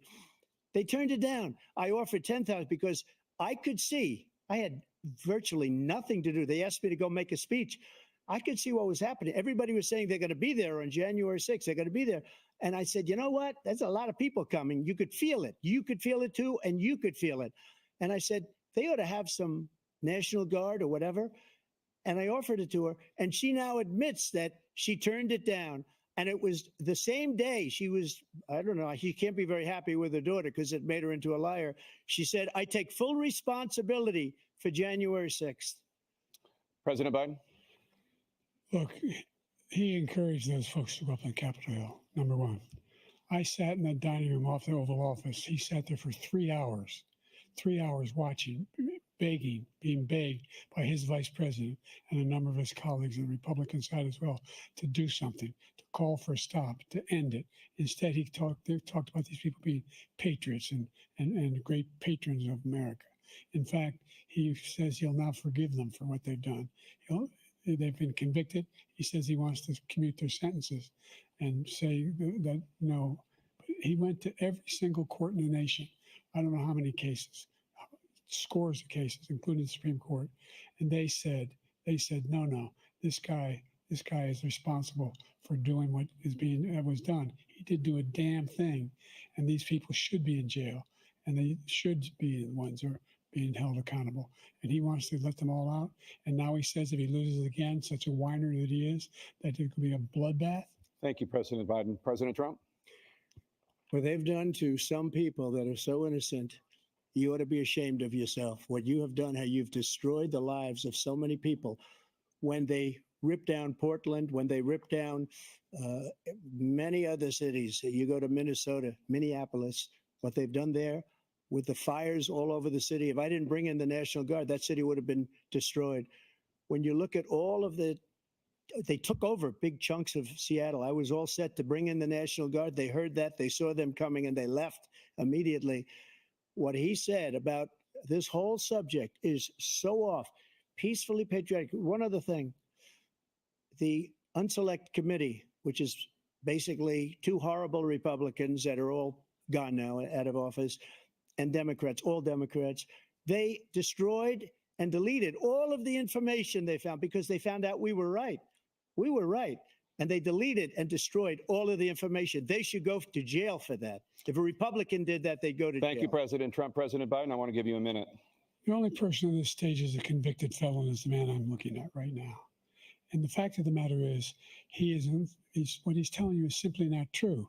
The fact is that there was no effort on his part to stop what was going on up in Capitol Hill. And all those people, every one of those who were convicted, deserves to be convicted. The idea that they didn't kill somebody, just went in and broke down doors, broke the windows, occupied offices, turned over desks, turned them over statues. The idea that those people are patriots? Come on. When I asked him the first two debates we had, first time around, I said, will you denounce the Proud Boys? He said, no, I'll tell them to stand by. The idea he's refusing, will you denounce these guys? Will you denounce the people we're talking about now? Will you denounce the people who attacked that Capitol? What are you going to do? I'm going to give you a minute, President Trump, for a follow-up question I have. After a jury convicted you of 34 felonies last month, you said if reelected, you would, quote, have every right to go after, unquote, your political opponents. You just talked about members of the Select Committee on January 6th going to jail. Your main political opponent is standing on stage with you tonight. Can you clarify exactly what it means about you feeling you have every right to go after your political opponents? Well, I said my retribution is going to be success. We're going to make this country successful again, because right now it's a failing nation. My retribution is going to be success. But when he talks about a convicted felon, his son is a convicted felon at a very high level. His son is convicted, going to be convicted probably numerous other times. Should have been convicted before, but his Justice Department let the statute of limitations lapse on the most important things.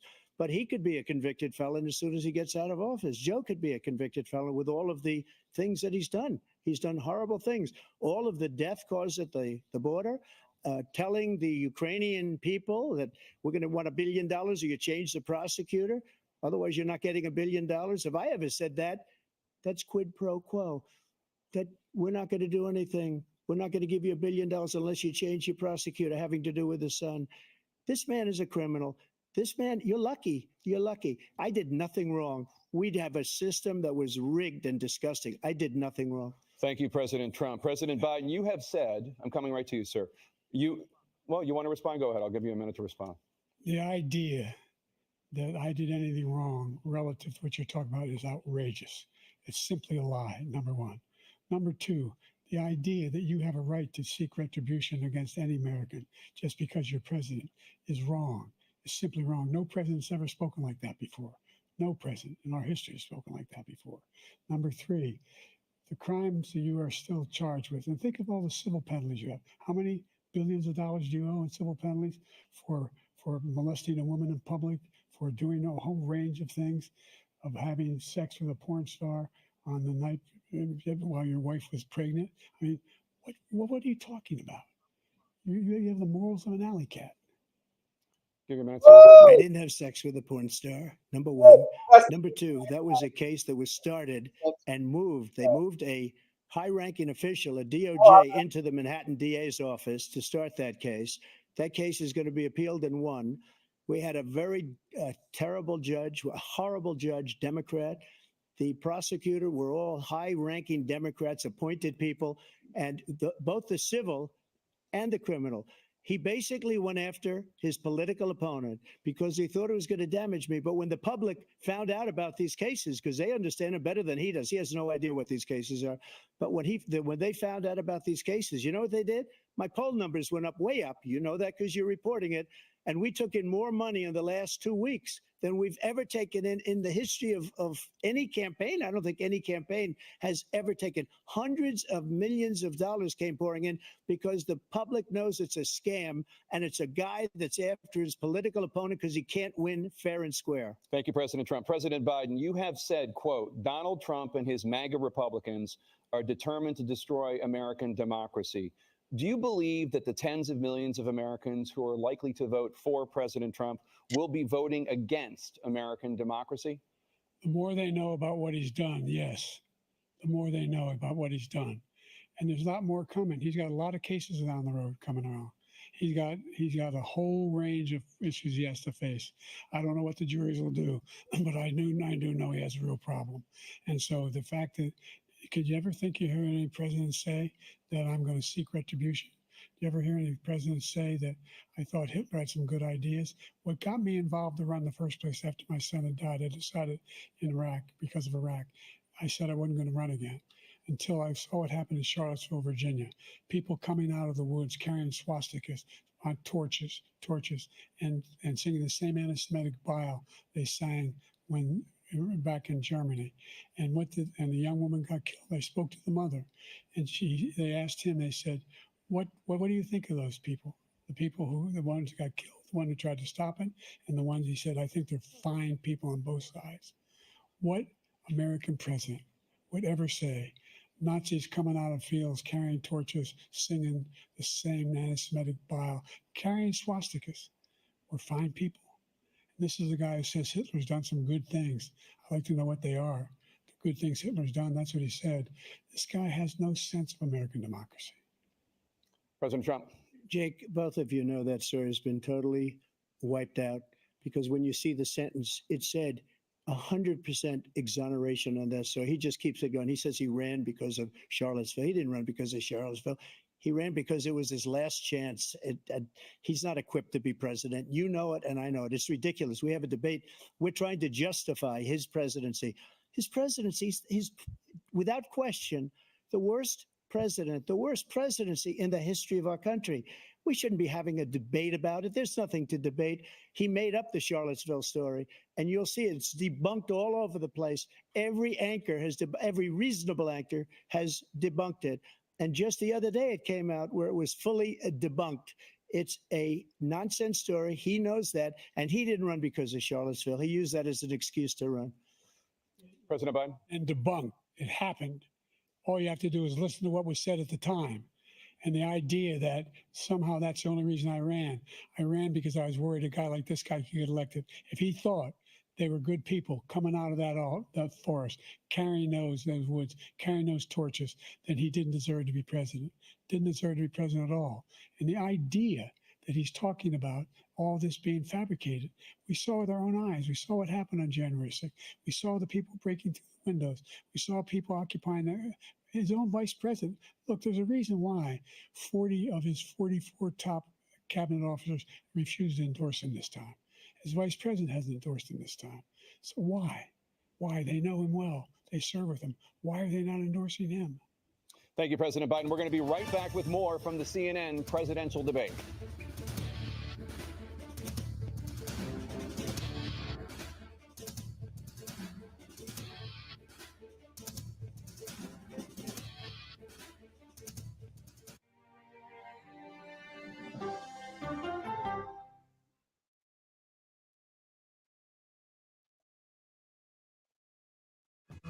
Coming up, our series. Wait a minute. Tom, is that you working the camera? Keep leaning out of your close-up. Your morning routine just got better. CBS Mornings, weekdays at 7.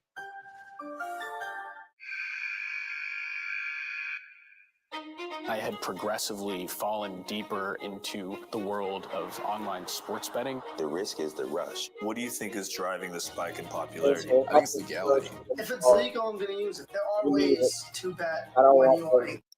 get a copyright strike. Fair use, by the way. Fair use. All right. Yeah, this is going to be a long presidential debate. This one for an hour and 30 minutes from what I'm seeing. So at 9, it's got like, I want to say 38 minutes left to it. Biden is looking, Tyree says, is Biden looking confused? Somebody wrote, does Biden look like he wants to pee?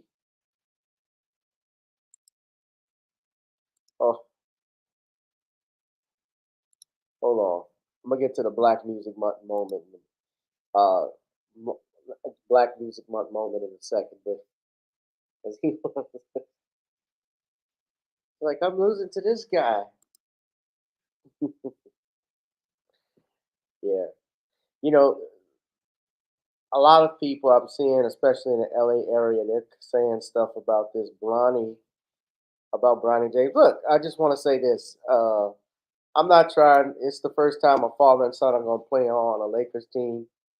That's history. I have nothing against Bronny James. I wasn't saying that to be negative. And look, get your hustle on, man. Get your money.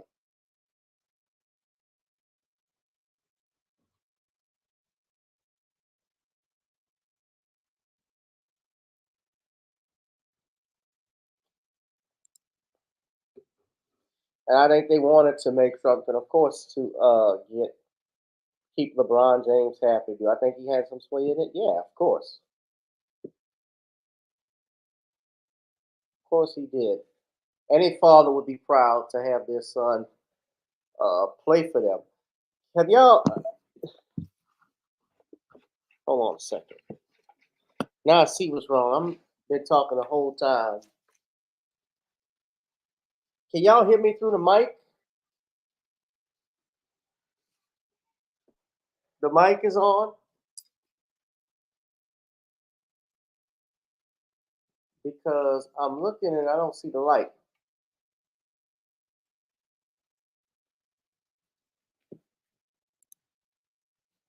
Hold on a second. Can y'all hear? I want y'all make sure if you can hear me, give me a thumbs up clearly. I'm trying to see if I'm talking through the microphone. Okay, so it's doing the default.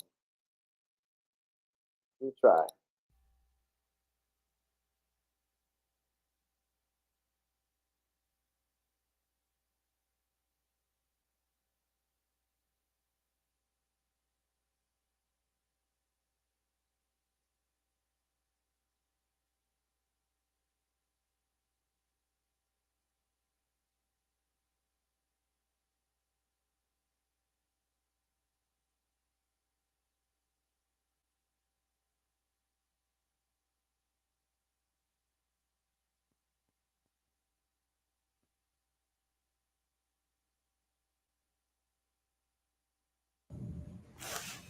Yo, testing 1, 2. Is that clear? That's got to be clear. Testing.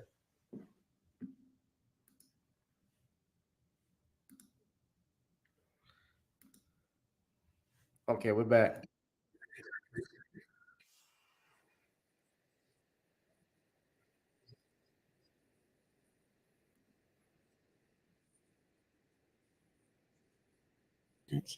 And Here we go, black people. Segregation that exists among these corporations that collude to keep people out of their houses. And in addition to that, we find that the impact on the choice that black families have to make relative to childcare is incredibly difficult. Is there tangibles? When we did the first major piece of legislation in the past, I was able to reduce black childcare costs. I cut them in half. We got to make sure we provide for childcare costs. We got to make sure, because when you provide those childcare protections, you increase economic growth because more people can be in the job market. So there's more to be done, considerably more to be done. But we've done a great deal so far, and I'm not letting up, and they know it. You have 49 seconds left. What do you say to black voters who are disappointed with the progress so far? I say I don't blame them for being disappointed. Inflation is still hurting them badly. For example, I provided for the idea that any black family, first-time home buyer, should get a $10,000 tax credit to be able to buy their first home so they can get started.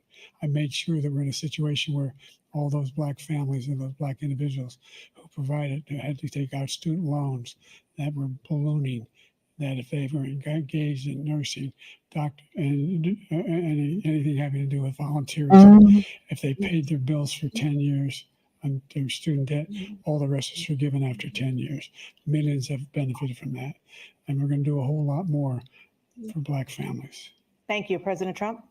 And he caused the inflation. He's blaming inflation, and he's right. It's been very bad.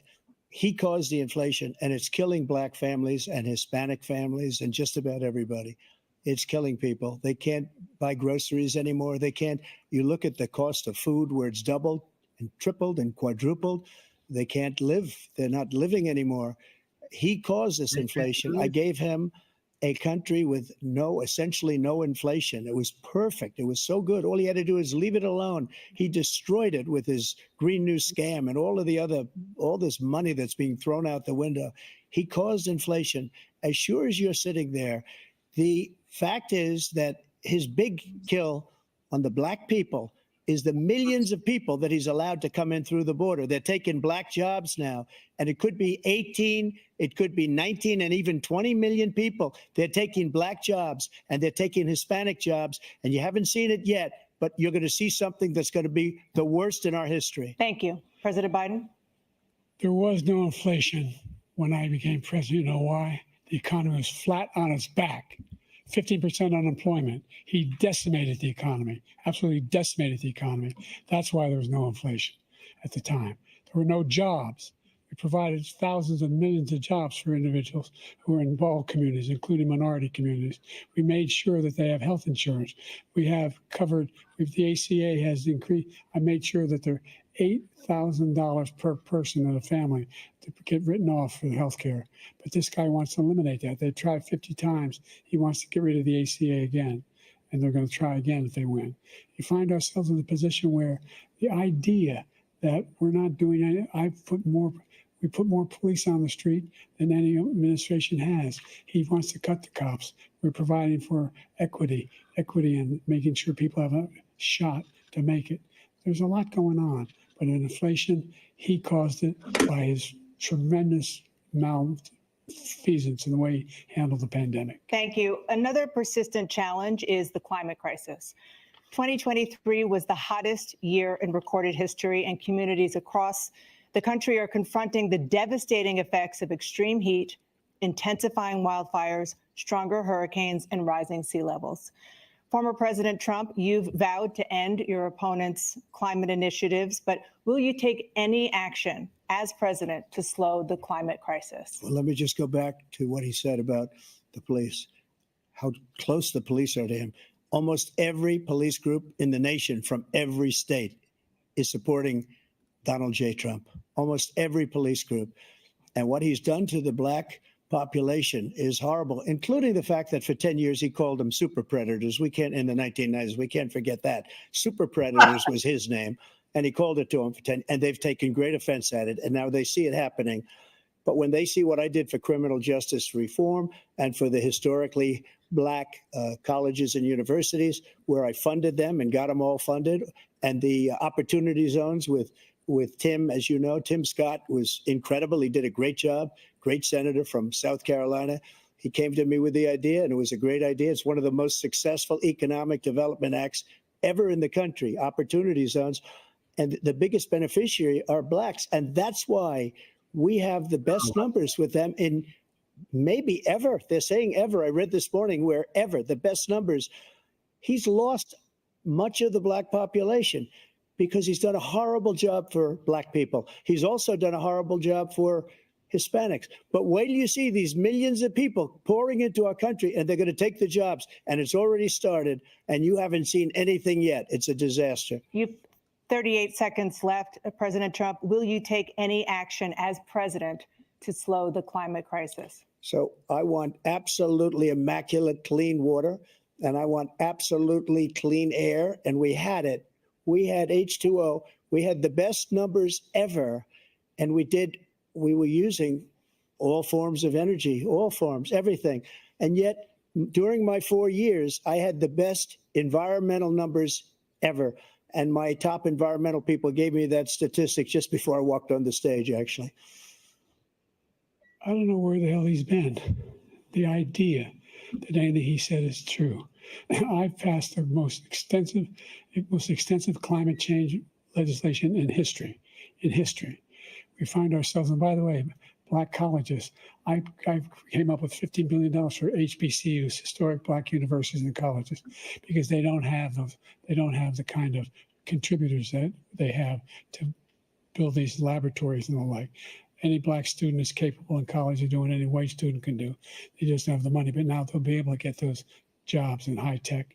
We're in a situation where the idea that he is claiming to have done something that had the cleanest water, he hadn't done a damn thing for the environment. He pulled out of the Paris Peace Accord, Climate Accord. I immediately joined it because if we reach 1.5 degrees Celsius at any one point, where there's no way back. The only existential threat to humanity is climate change, and he didn't do a damn thing about it. He must undo all that I've done. The Paris Accord was going to cost us $1 trillion, and China nothing, and Russia nothing, and India nothing. It was a ripoff of the United States. And I ended it because I didn't want to waste that money because they treat us horribly. We were the only ones. It was costing us money. Nobody else was paying into it. And it was a disaster. But everything that he said just now, I'll give you an example. I heard him say before insulin. I'm the one that got the insulin down for the seniors. I took care of the seniors. What he's doing is destroying all of our medical programs because the migrants coming in, they want everybody. And look, I have the biggest heart on the stage. I guarantee you that. And I want to take care of people, but we're destroying our country. They're taking over our schools, our hospitals, and they're going to be taking over Social Security. He is destroying Social Security, Medicare, and Medicaid. The idea is that we, in fact, we were the only ones of consequence who were not members of the Paris Accord. How can we do anything if we're not able to, the United States can't get its under control? One of the largest polluters in the world, number one. We're making significant progress. By 2035, we will have cut pollution in half.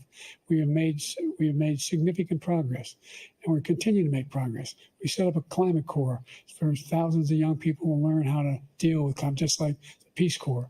And we're moving in directions that are going to significantly change the elements of cause of pollution.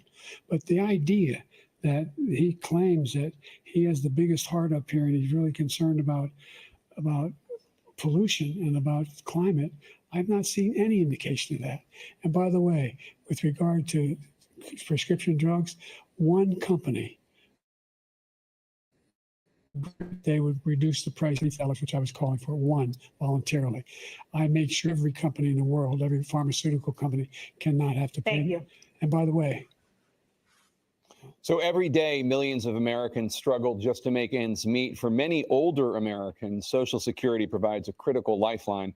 President Biden, if nothing is done to Social Security, seniors will see their benefits cut in just over 10 years. Will you name tonight one specific step that you're willing to take to keep Social Security solvent? yes, make the very wealthy begin to pay their fair share. Right now, everybody making under $170,000 pays 6% of their income, of their paycheck, every single time they get a paycheck from the time the first one they get when they're 18 years old. The idea that they're going to, I'm proposing that everybody, the millionaires pay 1%. 1%. So no one I would not raise the cost of Social Security for anybody under $400,000. After that, I began to make the wealthy begin to pay their fair share by increasing from 1% beyond to be able to guarantee the program for life. So you still have 82 seconds left. Are there any other measures that you think that would be able to help keep Social Security solvent, or is that one enough? Well, no, that one enough will keep it solvent. But the biggest thing I'll do if we defeat this man, because he wants to get rid of Social Security. He thinks there's plenty to cut in Social Security. He's wanting to cut Social Security and Medicare both times. And if you look at the program put forward by the House Republican caucus that I believe supports, is in fact want to cut it as well. The idea that we don't need to protect our seniors is ridiculous. And by the way, the American public has greater health care coverage today than ever before. And on the ACA, as I said, you're in a circumstance where 400,000 people, 40 million people would not have insurance because they have a pre-existing condition. Only thing that allows them to have that insurance is the fact that they, in fact, are part of the ACA. And by the way, the other thing is we're in a situation where we talk about education for Black communities. I've raised the amount of money for Pell Grants by another $8,000. So anybody making under $70,000 a year is going to be able to get $15,000 toward their tuition. He just doesn't know what he's talking about. Thank you, President Biden. President Trump. So I've dealt with politicians all my life. I've been on this side of the equation for the last 8 years. I've never seen anybody lie like this guy. He lies. I've never seen it. He could look you in the face. About so many other things too. And we mentioned the laptop. We mentioned Russia, Ukraine. Everything he does is a lie. It's misinformation and disinformation. The losers and suckers story that he made up is a total lie on the military. It's a disgrace.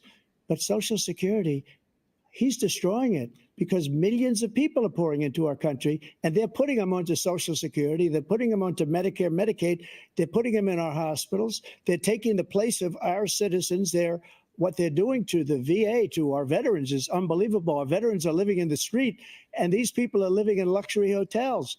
He doesn't know what he's doing, and it's really coming back. I've never seen such anger in our country before. President Biden? The idea that veterans are not being taken care of, I told you before. And by the way, when I said suckers and losers, he acknowledged after that he fired that general. That general got fired because he's the one that acknowledged that that's what he said. He was the one standing with Trump when he said it, number one. Number two, the idea that we're going to be in a situation where all these millions and millions, the way he talks about it, illegal aliens are coming into the country and taking away our jobs. There's a reason why we have the fastest growing. Y'all see why we have an impact on these people. You see that? We're doing better than any other nation. They mentioned us because we bring the way, back every those Thursday. 15 Nobel laureates he talked I about being phony. Those 15 Nobel always laureates, talking about this economists, stuff. they all said With that black if people. Trump is We reelected, got we're their not going to have a attention. recession. They know no And tangibles, inflation's no going to vote. increasingly go up. And by the way, worst president in history, 159 presidential scholars voted. They know no tangibles, no vote. President Biden, thank you so much. Let's turn to the cost of child care, which many American families struggle to afford. And President we're Trump says talking. you and President Yeah, Biden listen. have tried to address this issue, but the average cost of child care in this country has risen to more than $11,000 a year per child. For many families, the cost of child care for 2 children is more than their rent. In your second term, what would you do to make child care more affordable? Just to go back, the general got fired because he was no good. And if he said that, that's why he made it up. But we have 19 people that said I didn't say it, and they're very highly respected, much more so than him. The other thing is, he doesn't fire people. He never fired people. I've never seen him fire anybody. I did fire a lot. I fired Comey because he was no good. I fired a lot of the top people at the FBI, drained the swamp. They were no good. Not easy to fire people. You'd pay a price for it, but they were no good. I inherited these people. I didn't put them there. I didn't put Comey there. He was no good. I fired him. This guy hasn't fired anybody. He never fires. He should have fired every military man that was involved with that the Afghanistan horror show, the most embarrassing moment in the history of our country. He didn't fire. Did you fire anybody? Did you fire anybody that's on the border that's allowed us to have the worst border in the history of the world? Did anybody get fired for allowing 18 million people, many from prisons, many from mental institutions? Did you fire anybody that allowed our country to be destroyed? Joe, our country is being destroyed as you and I sit up here and waste a lot of time on this debate. This shouldn't be a debate. He is the worst president. He just said about me because I said it. But look, he's the worst president in the history of our country. He's destroyed our country. Now, all of a sudden, he's trying to get a little tough on the border. He came out with a nothing deal, and it reduced it a little bit, like this much. It's insignificant. He wants open borders. He wants our country to either be destroyed or he wants to pick up those people as voters. And I don't think we just can't let it happen. If he wins this election, our country doesn't have a chance, not even a chance, of coming out of this rut. We probably won't have a country left anymore. That's how bad it is. He is the worst in history by far. Thank you, President Trump. President Biden? We're the most admired country in the world. We're the United States of America. There's nothing beyond our capacity. We have the finest military in the history of the world, the finest in the history of the world. No one thinks we're weak. No one. wants to screw around with us. Nobody, number one. Number two, the idea that we're talking about worst presidents. I wasn't joking. Look it up or go online. 159 or 58, don't hold me the exact number, presidential historians, they've had meetings and they voted who's the worst president in American history, one through best to worst. They said he was the worst in all of American history. That's a fact. That's not conjecture. He can argue they're wrong, but that's what they voted. The idea that he is doing anything to deal with child care, he did virtually nothing to child care. We should significantly increase the child care tax credit. We should significantly increase the availability of women and men or single parents to be able to go back to work.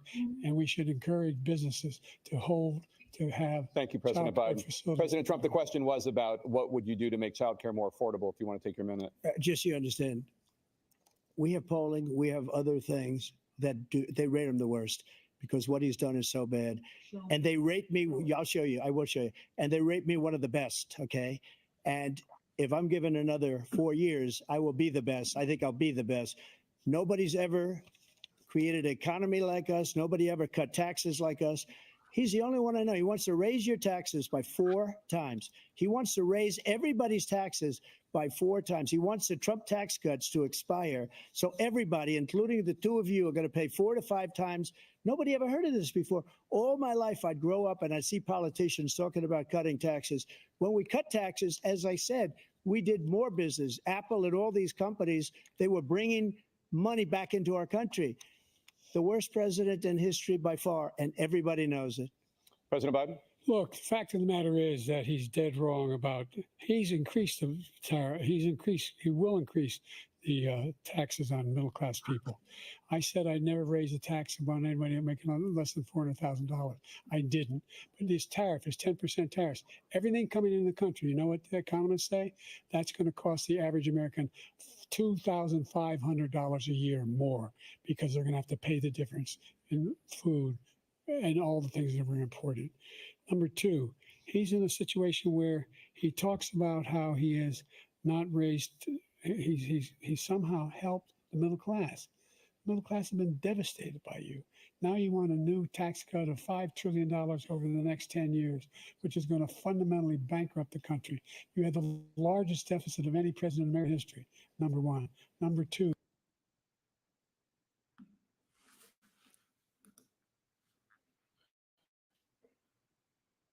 Oh no, Joe Biden's frozen again. I don't know what happened.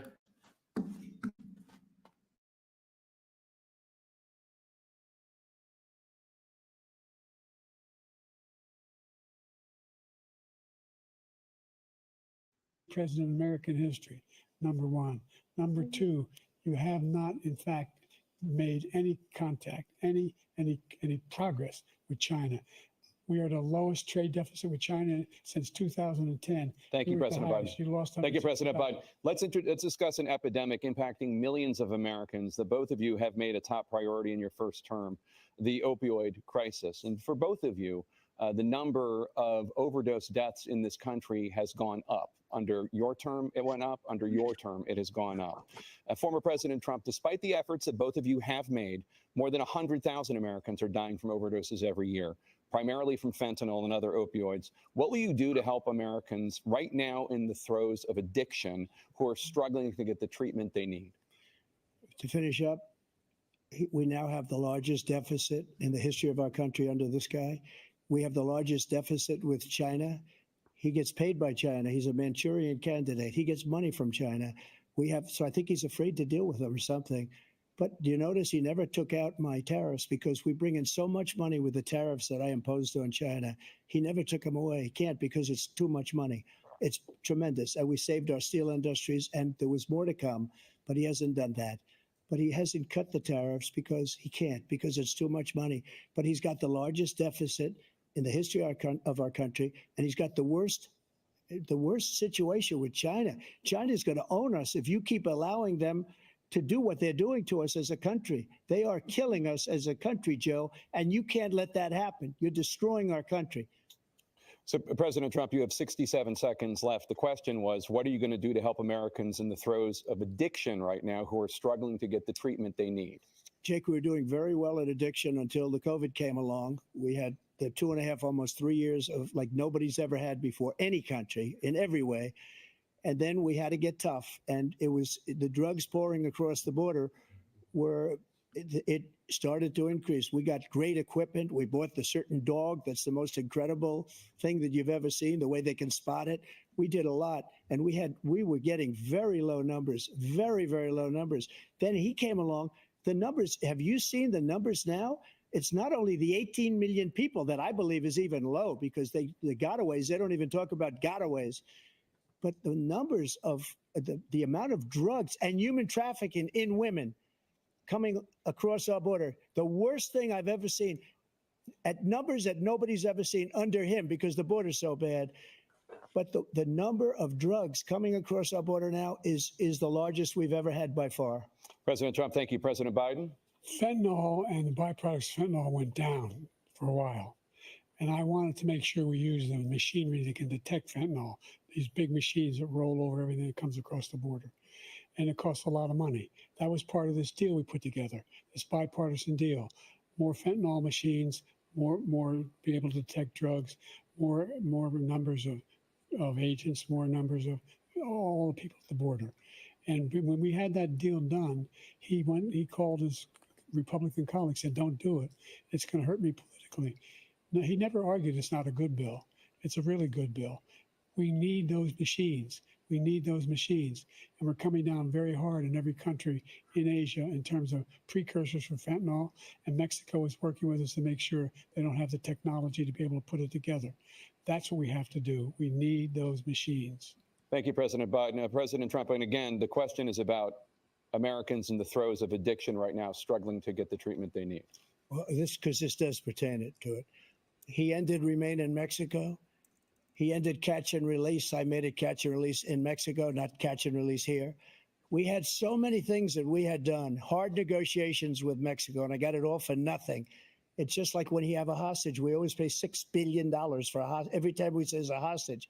Now we have a hostage, a Wall Street Journal reporter, I think a good guy, and he's over there because Putin is laughing at this guy, probably asking for billions of dollars for the reporter. I will have him out very quickly, as soon as I take office. Before I take office, I said by literally as soon as I win the election, I will have that reporter out. He should have had him out a long time ago, but Putin's probably asking for billions and billions of dollars because this guy pays it every time. We had 2 cases where we paid $6 billion for 5 people. I got 58 people out, and I paid essentially nothing. Thank you, President Trump. Dana? Let's turn to concerns that voters have about each of you. President Biden, you would be 86 at the end of your second term. How do you address concerns about your capability to handle the toughest job in the world well into your 80s? Well, first of all, I spent half my career being criticized being the youngest person in politics. I was the second youngest person ever elected to the United States Senate, and now I'm the oldest. This guy's 3 years younger and a lot less competent. I think that just look at the record. Look at what I've done. Look how I've turned around the horrible situation he left me. As I said, 15 million new jobs, 800,000 manufacturing jobs, more investment in America, over billions of dollars in private investment in enterprises that we are growing. By the way, we brought off a lot of people. Well, the whole idea of computer chips, we used to have 40% of the market. We invented those chips, and we lost it because he was sending people to find the cheapest jobs overseas and then bring home a product. So I went to South Korea. I convinced Samsung to invest billions of dollars here in the United States. And guess what? Those fabs, they call to build these chips, those fabs pay over $100,000. You don't need a college degree for them. And there's billions, about $40 billion already being invested and being built right now in the United States, creating significant jobs for Americans from all over the world. President Biden, you have 40 seconds left. Would you like to add anything? Yeah, I would. The idea that somehow we are this failing country. I never heard a president talk like this before.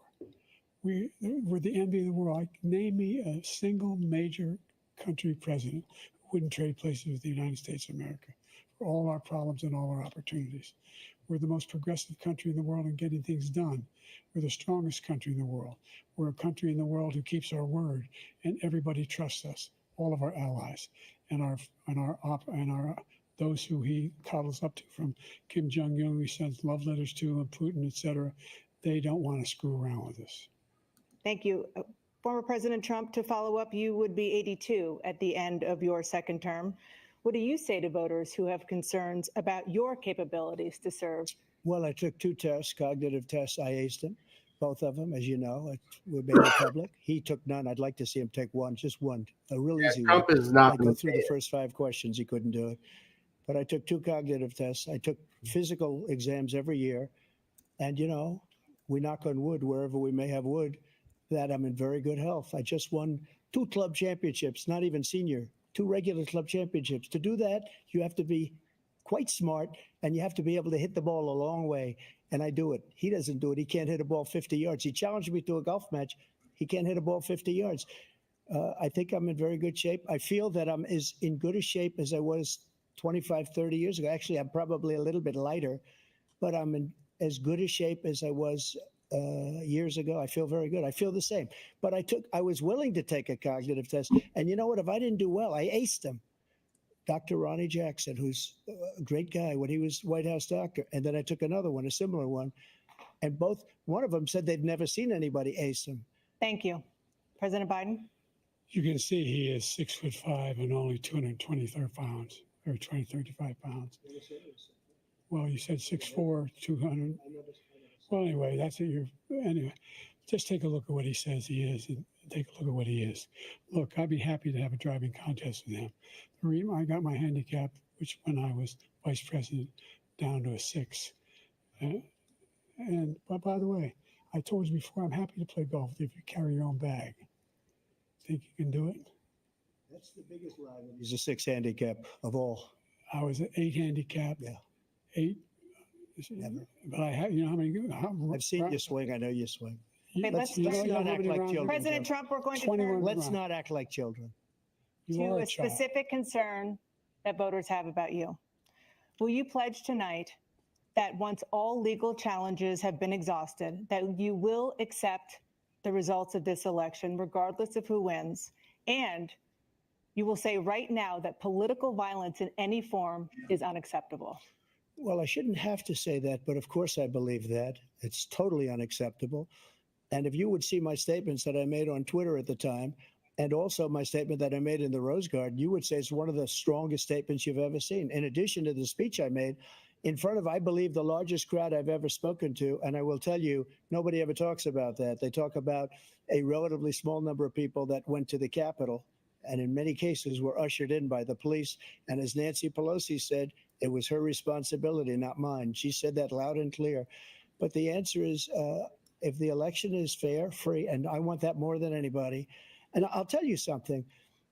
I wish he was a great president, because I wouldn't be here right now. I'd be at one of my many places enjoying myself. I wouldn't be under indictment because I wouldn't have been his political opponent, because he indicted me because I was his opponent. I wish he was a great president. I would rather have that. I wouldn't be here. I don't mind being here. But the only reason I'm here is he's so bad as a president that I'm going to make America great again. We're going to make America great again. We're a failing nation right now. We're a seriously failing nation. And we're a failing nation because of him. His policies are so bad. His military policies are insane. They're insane. These are wars that will never end with him. He will drive us into World War III, and we're closer to World War III than anybody can imagine. We are very, very close to World War III, and he's driving us there. And Kim Jong-un and President Xi of China, Kim Jong-un of North Korea, all of these, Putin, they don't respect him. They don't fear him. They have nothing going with this gentleman, and he's going to drive us into World War III. You want a World War III, let him follow and win, and let Putin say, do what you want, NATO. Just do what you want. There's a thing called Article 5. An attack on one is an attack on all, and required response. The idea the idea. I can't think of a single major leader in the world who wouldn't trade places with the job I've done, what they've done, because we are a powerful nation. We have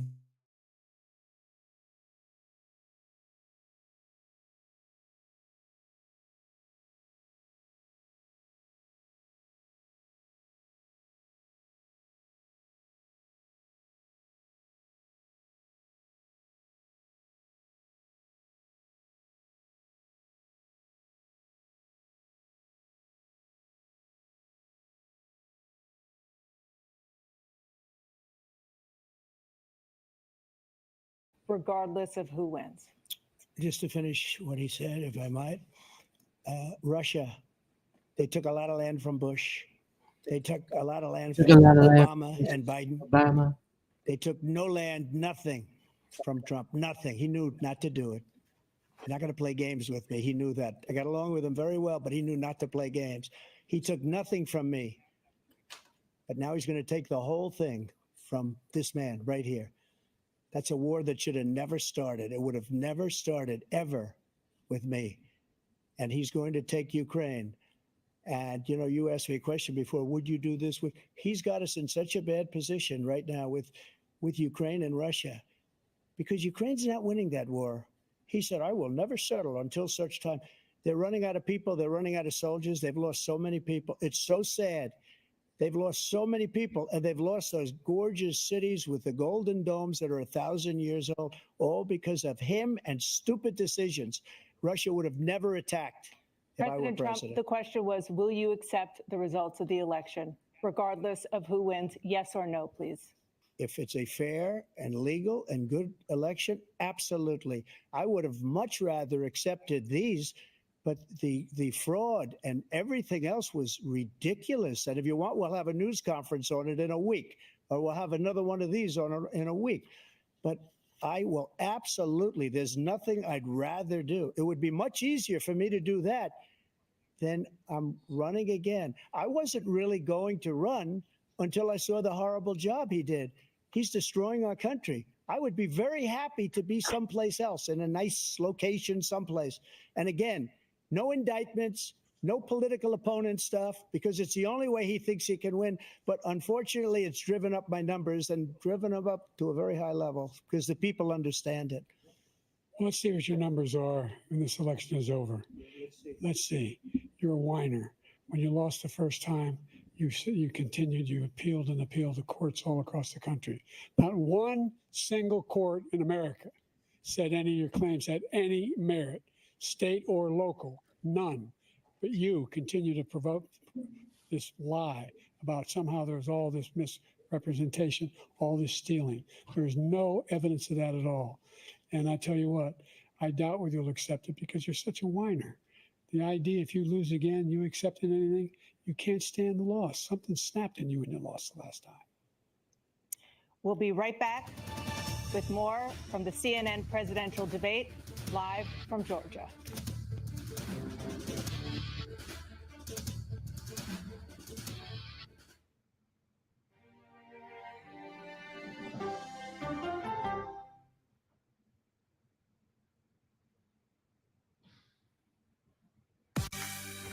On our places, bright, shiny faces. When you wake up in the morning, we want to be your go-to team. Nate has one of the quickest minds I've ever seen. Tony has a way of making people feel comfortable. Gail has this unbelievable knack to ask the question that you're asking at home. I've been told I could talk to a tree, and that's pretty much true.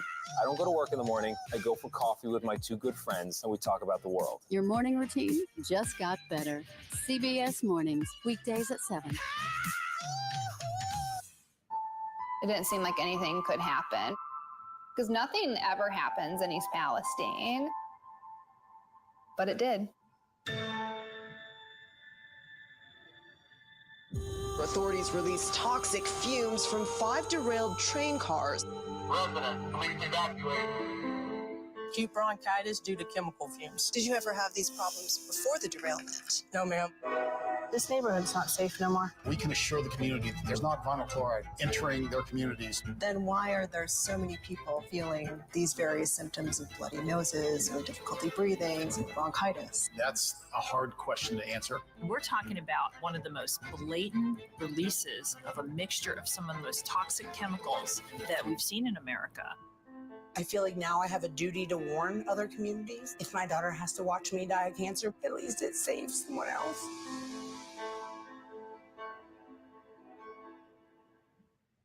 This case. It's like a screenplay, something straight out of Hollywood. But it's not fiction. It's 48 hours. Human remains found this week. 4 families shattered. There's no physical evidence. The mystery would haunt investigators for years. There's some questions that have to be asked and need to be answered. Like a John Grisham novel. A gripping true crime original. 48 hours. Now streaming on the free CBS News app. Stories that inform. You can be really old at 60, and you can be really young at 85. Inspire. How do we unlock the power within ourselves to be who we want to be? And brighten your day. The best part of fame is making people feel good. Always send the people. Sorry about that, y'all. Hold on, I was trying to make sure we didn't get like a copyright strike or anything like that. So I just muted it. But yeah, man, Trump is spanking Biden tonight. So I think we're about to wrap it up. They're about to wrap it up, man. What y'all think so far? Let's go back to my poll. 55% say Trump is winning.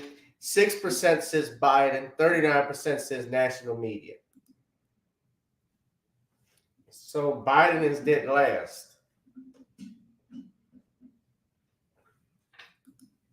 And this is over 31 votes. Not bad. Okay.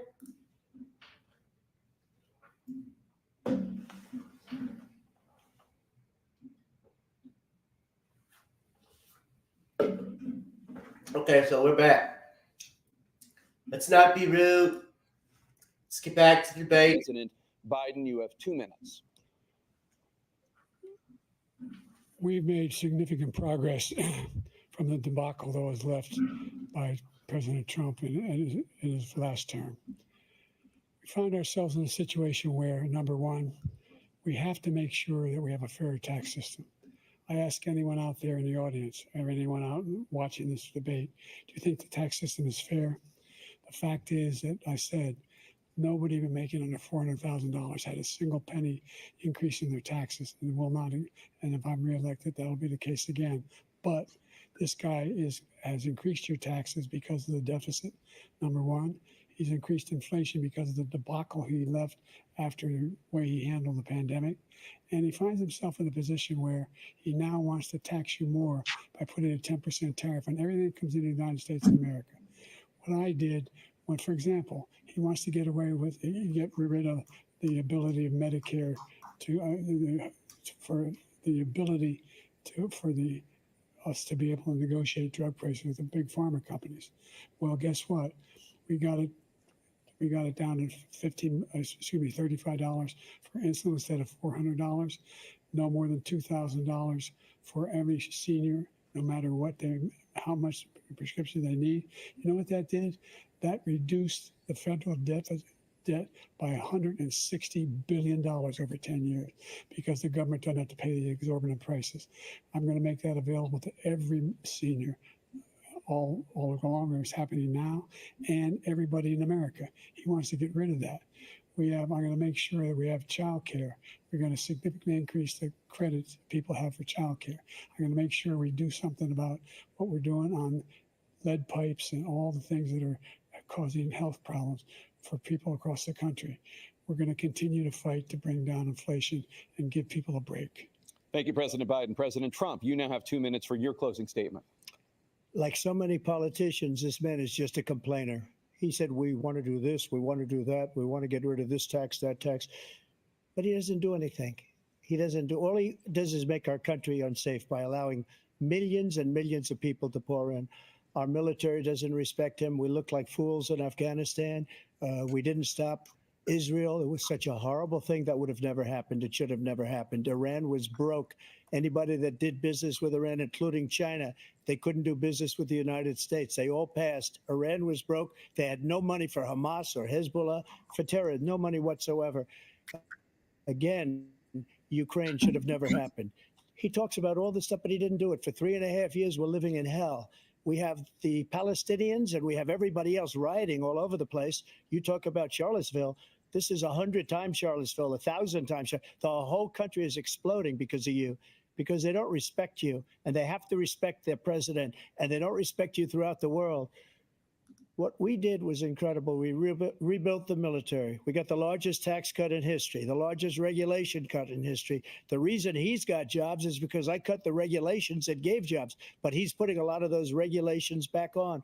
All of the things that we've done, nobody's never seen anything like, even from a medical standpoint, right to try, where we can try space age materials instead of going to Asia or going to Europe and trying to get when you're terminally ill.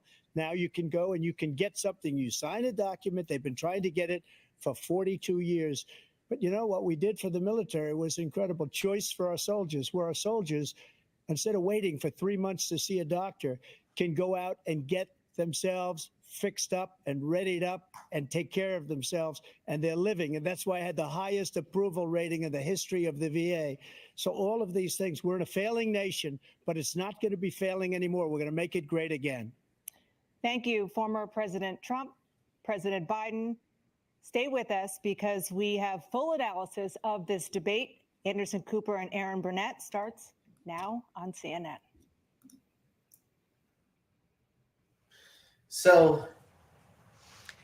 And so the first presidential debate of the 2024 election season is in the books. As you witnessed, President Biden opening this debate and continuing with a very shaky voice, a raspy voice that we have learned from advisors close to him that apparently he's had a cold for the past several days. But he also had a number of wandering answers during this debate. He had a number of facts and accomplishments that he wanted to touted, but I think his voice and sometimes was distracting from that. President Trump offered repeated lies and exaggerations, but then President Biden failed to fact check Trump most of the time. We've got our entire panel here tonight to discuss what we witnessed. John Dickerson, I'll start with you. For the majority of Americans who don't want this choice, the debate met those expectations. I think you characterized it correctly. What we heard about President Biden is people who know him said, when he was underestimated in the 2020 campaign, people said, look to his convention speech and he exceeded expectations. They said, look to his State of the Union addresses when he exceeded expectations. On the debate stage, he came in well under expectations, both as a matter of performance and as arguing for why his vision for the future is better. As you mentioned, Donald Trump gave fantastical, delusional answers on January 6th, on Charlottesville, on what he said about the theft of the last election. And that matters because he's trying to convince people who saw things with their own eyes that what they saw was not so. And part of being president is seeing things clearly.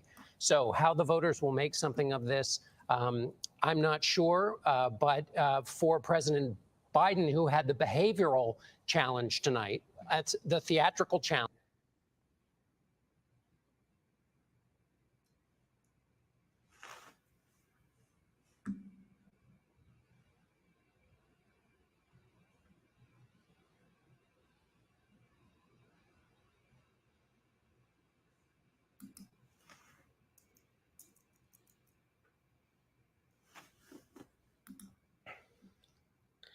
All right, so that's ended.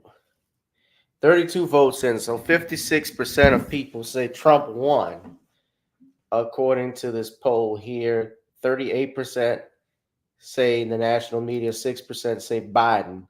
So what did y'all think, man? Y'all thought that? What did y'all make of it? Tariq Nasheed has been tweeting all about. I've been tweeting on my X. Go to my X too, ladies and gentlemen, and see what y'all think.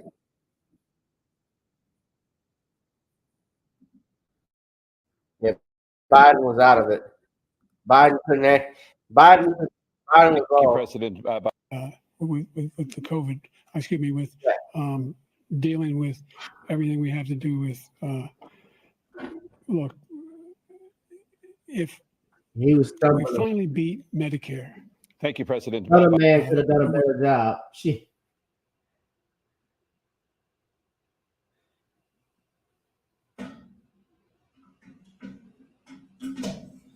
Dennis Byron said, "Time to do some fact checking," but because both of them weren't being forthcoming. Shout out to Dennis. He's been hitting the ground covering stuff, especially with that Young Thug trial.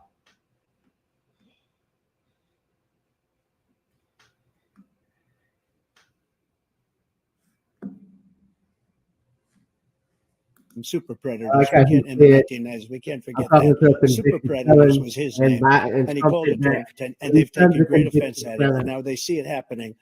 But when they see what I did for criminal justice reform and for the historically Black colleges and universities, where I funded them and got them all funded, and the opportunity zones with Tim, as you know, Tim Scott was incredible. He did a great job, great senator from South Carolina. He came to me with the idea, and it was a great idea. It's one of the most successful economic development acts ever in the country, opportunity zones.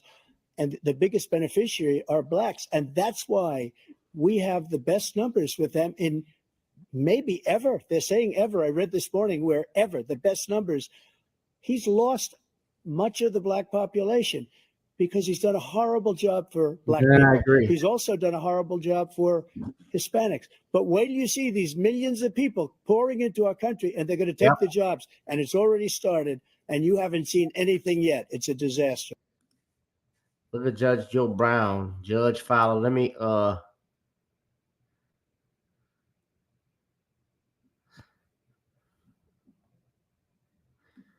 Judge Joe Brown said, "You'll get," now I gotta read it in his voice. "You'll get humping hyena Harris replacing buzzard bait Biden if you vote for the pamper pooper." You know what I'm saying, Scooper? Yeah, I just rhymed on that, son. You don't want to vote for that pamper scooper. That pamper pooper, you're gonna be a pamper scooper. Do you want that? You don't vote for no damn laughing hyena. Oh, see, oh, damn Dana, I can't deal with her ass.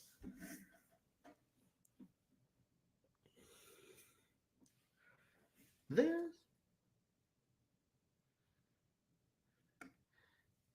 Yeah. So, what did y'all think so far, y'all?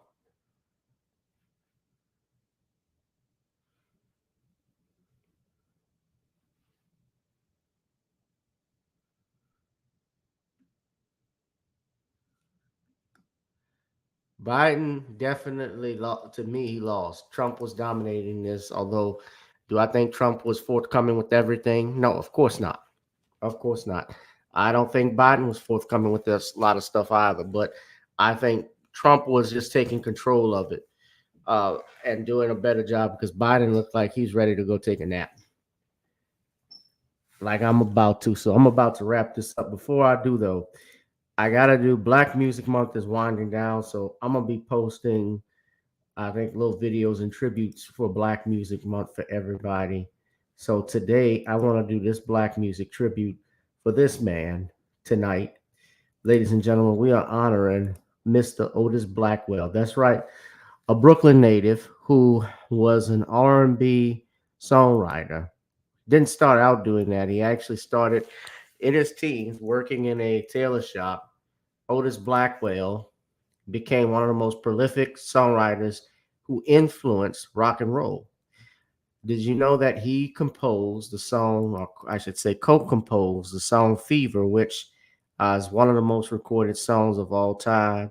Fever, we know, of course, has been recorded by a variety of artists from Christina Aguilera to Elvis Presley to Christina Aguilera to Michael Bublé to the McCoys and Beyonce, a host of others. Of course, also one of the memories I remember is when Madonna has recorded it, but my main memory from this actually was from Rita Loren on the Muppet Show when she did Fever and smashed Animal with the cymbals. I remember that.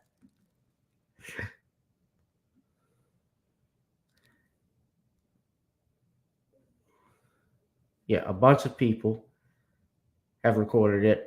Bette Midler, looks like Rita Coolidge, James Brown. So, Mr. Blackwell, though, what he is most known for are several standards, including another standard is Don't Be Cruel and Return to Sender. All Shook Up is another song that he wrote for Elvis Presley. And a lot of people may not know this, but Elvis actually, let me put the music back on while I'm doing this. Elvis actually modeled his singing off of his brother. Otis Blackwell's singing was the model for how Elvis sung his songs, because Otis Blackwell would put demos out with his voice. So definitely Otis Blackwell is a true pioneer of R&B music, composer of co-composer of over 1,000 songs. Mr. Blackwell was inducted into the Songwriters Hall of Fame in 1991.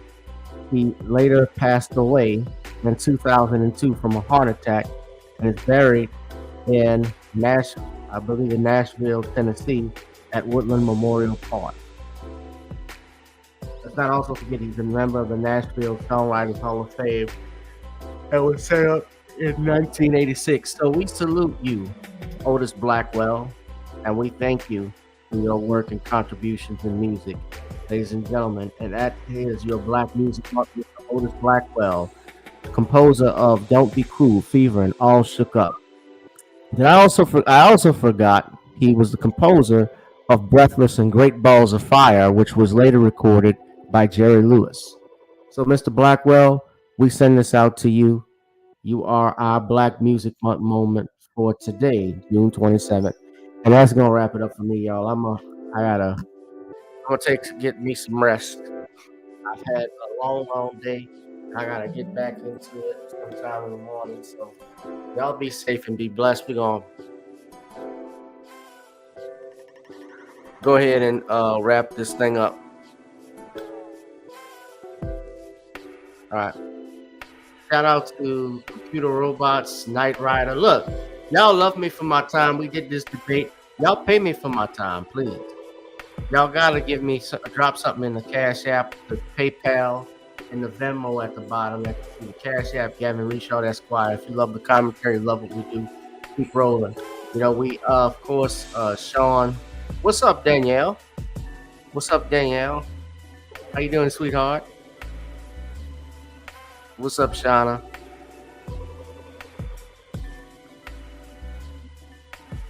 B1. Thank you, Bookie. Yeah, please donate. I'm actually trying to. It takes money to make a movement, y'all. Y'all want to see new actual Black network that not just doing movies, but also is news that's actually serious.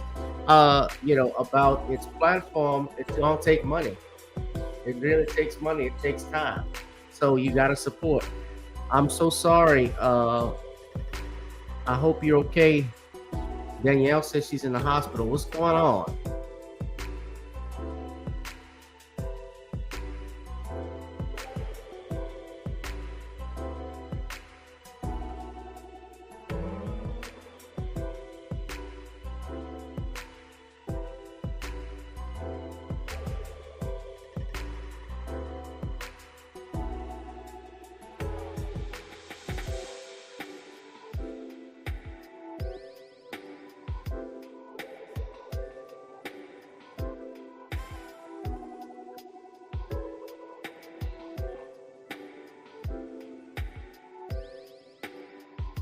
Oh no.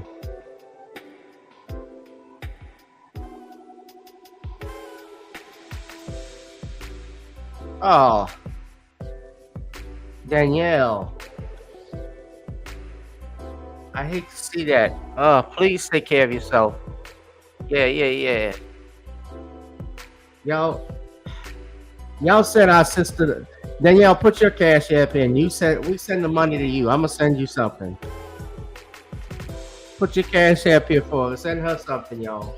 Danielle's been with me for day one. So please take care of her. Yeah, send us some. Medical bills are high.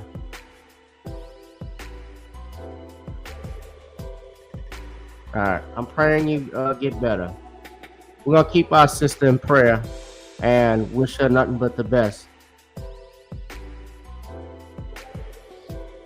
All right, I'm gonna wrap up, y'all. Shout out to everybody that's been watching me via Rumble, family on Rumble who's been watching this. We subscribe to Rumble. The Rumble. Someone asked earlier, how do we get to the Rumble? The Rumble is right here. This is my username. If you go to Rumble, ladies and gentlemen, go there now. Subscribe. I don't have for some reason I'm having a difficult time putting the link in the chat, but go to this page and make sure you do that. Go to Rumble and follow, okay? All right, y'all. Y'all be safe. Be blessed. I'll holla. Peace out.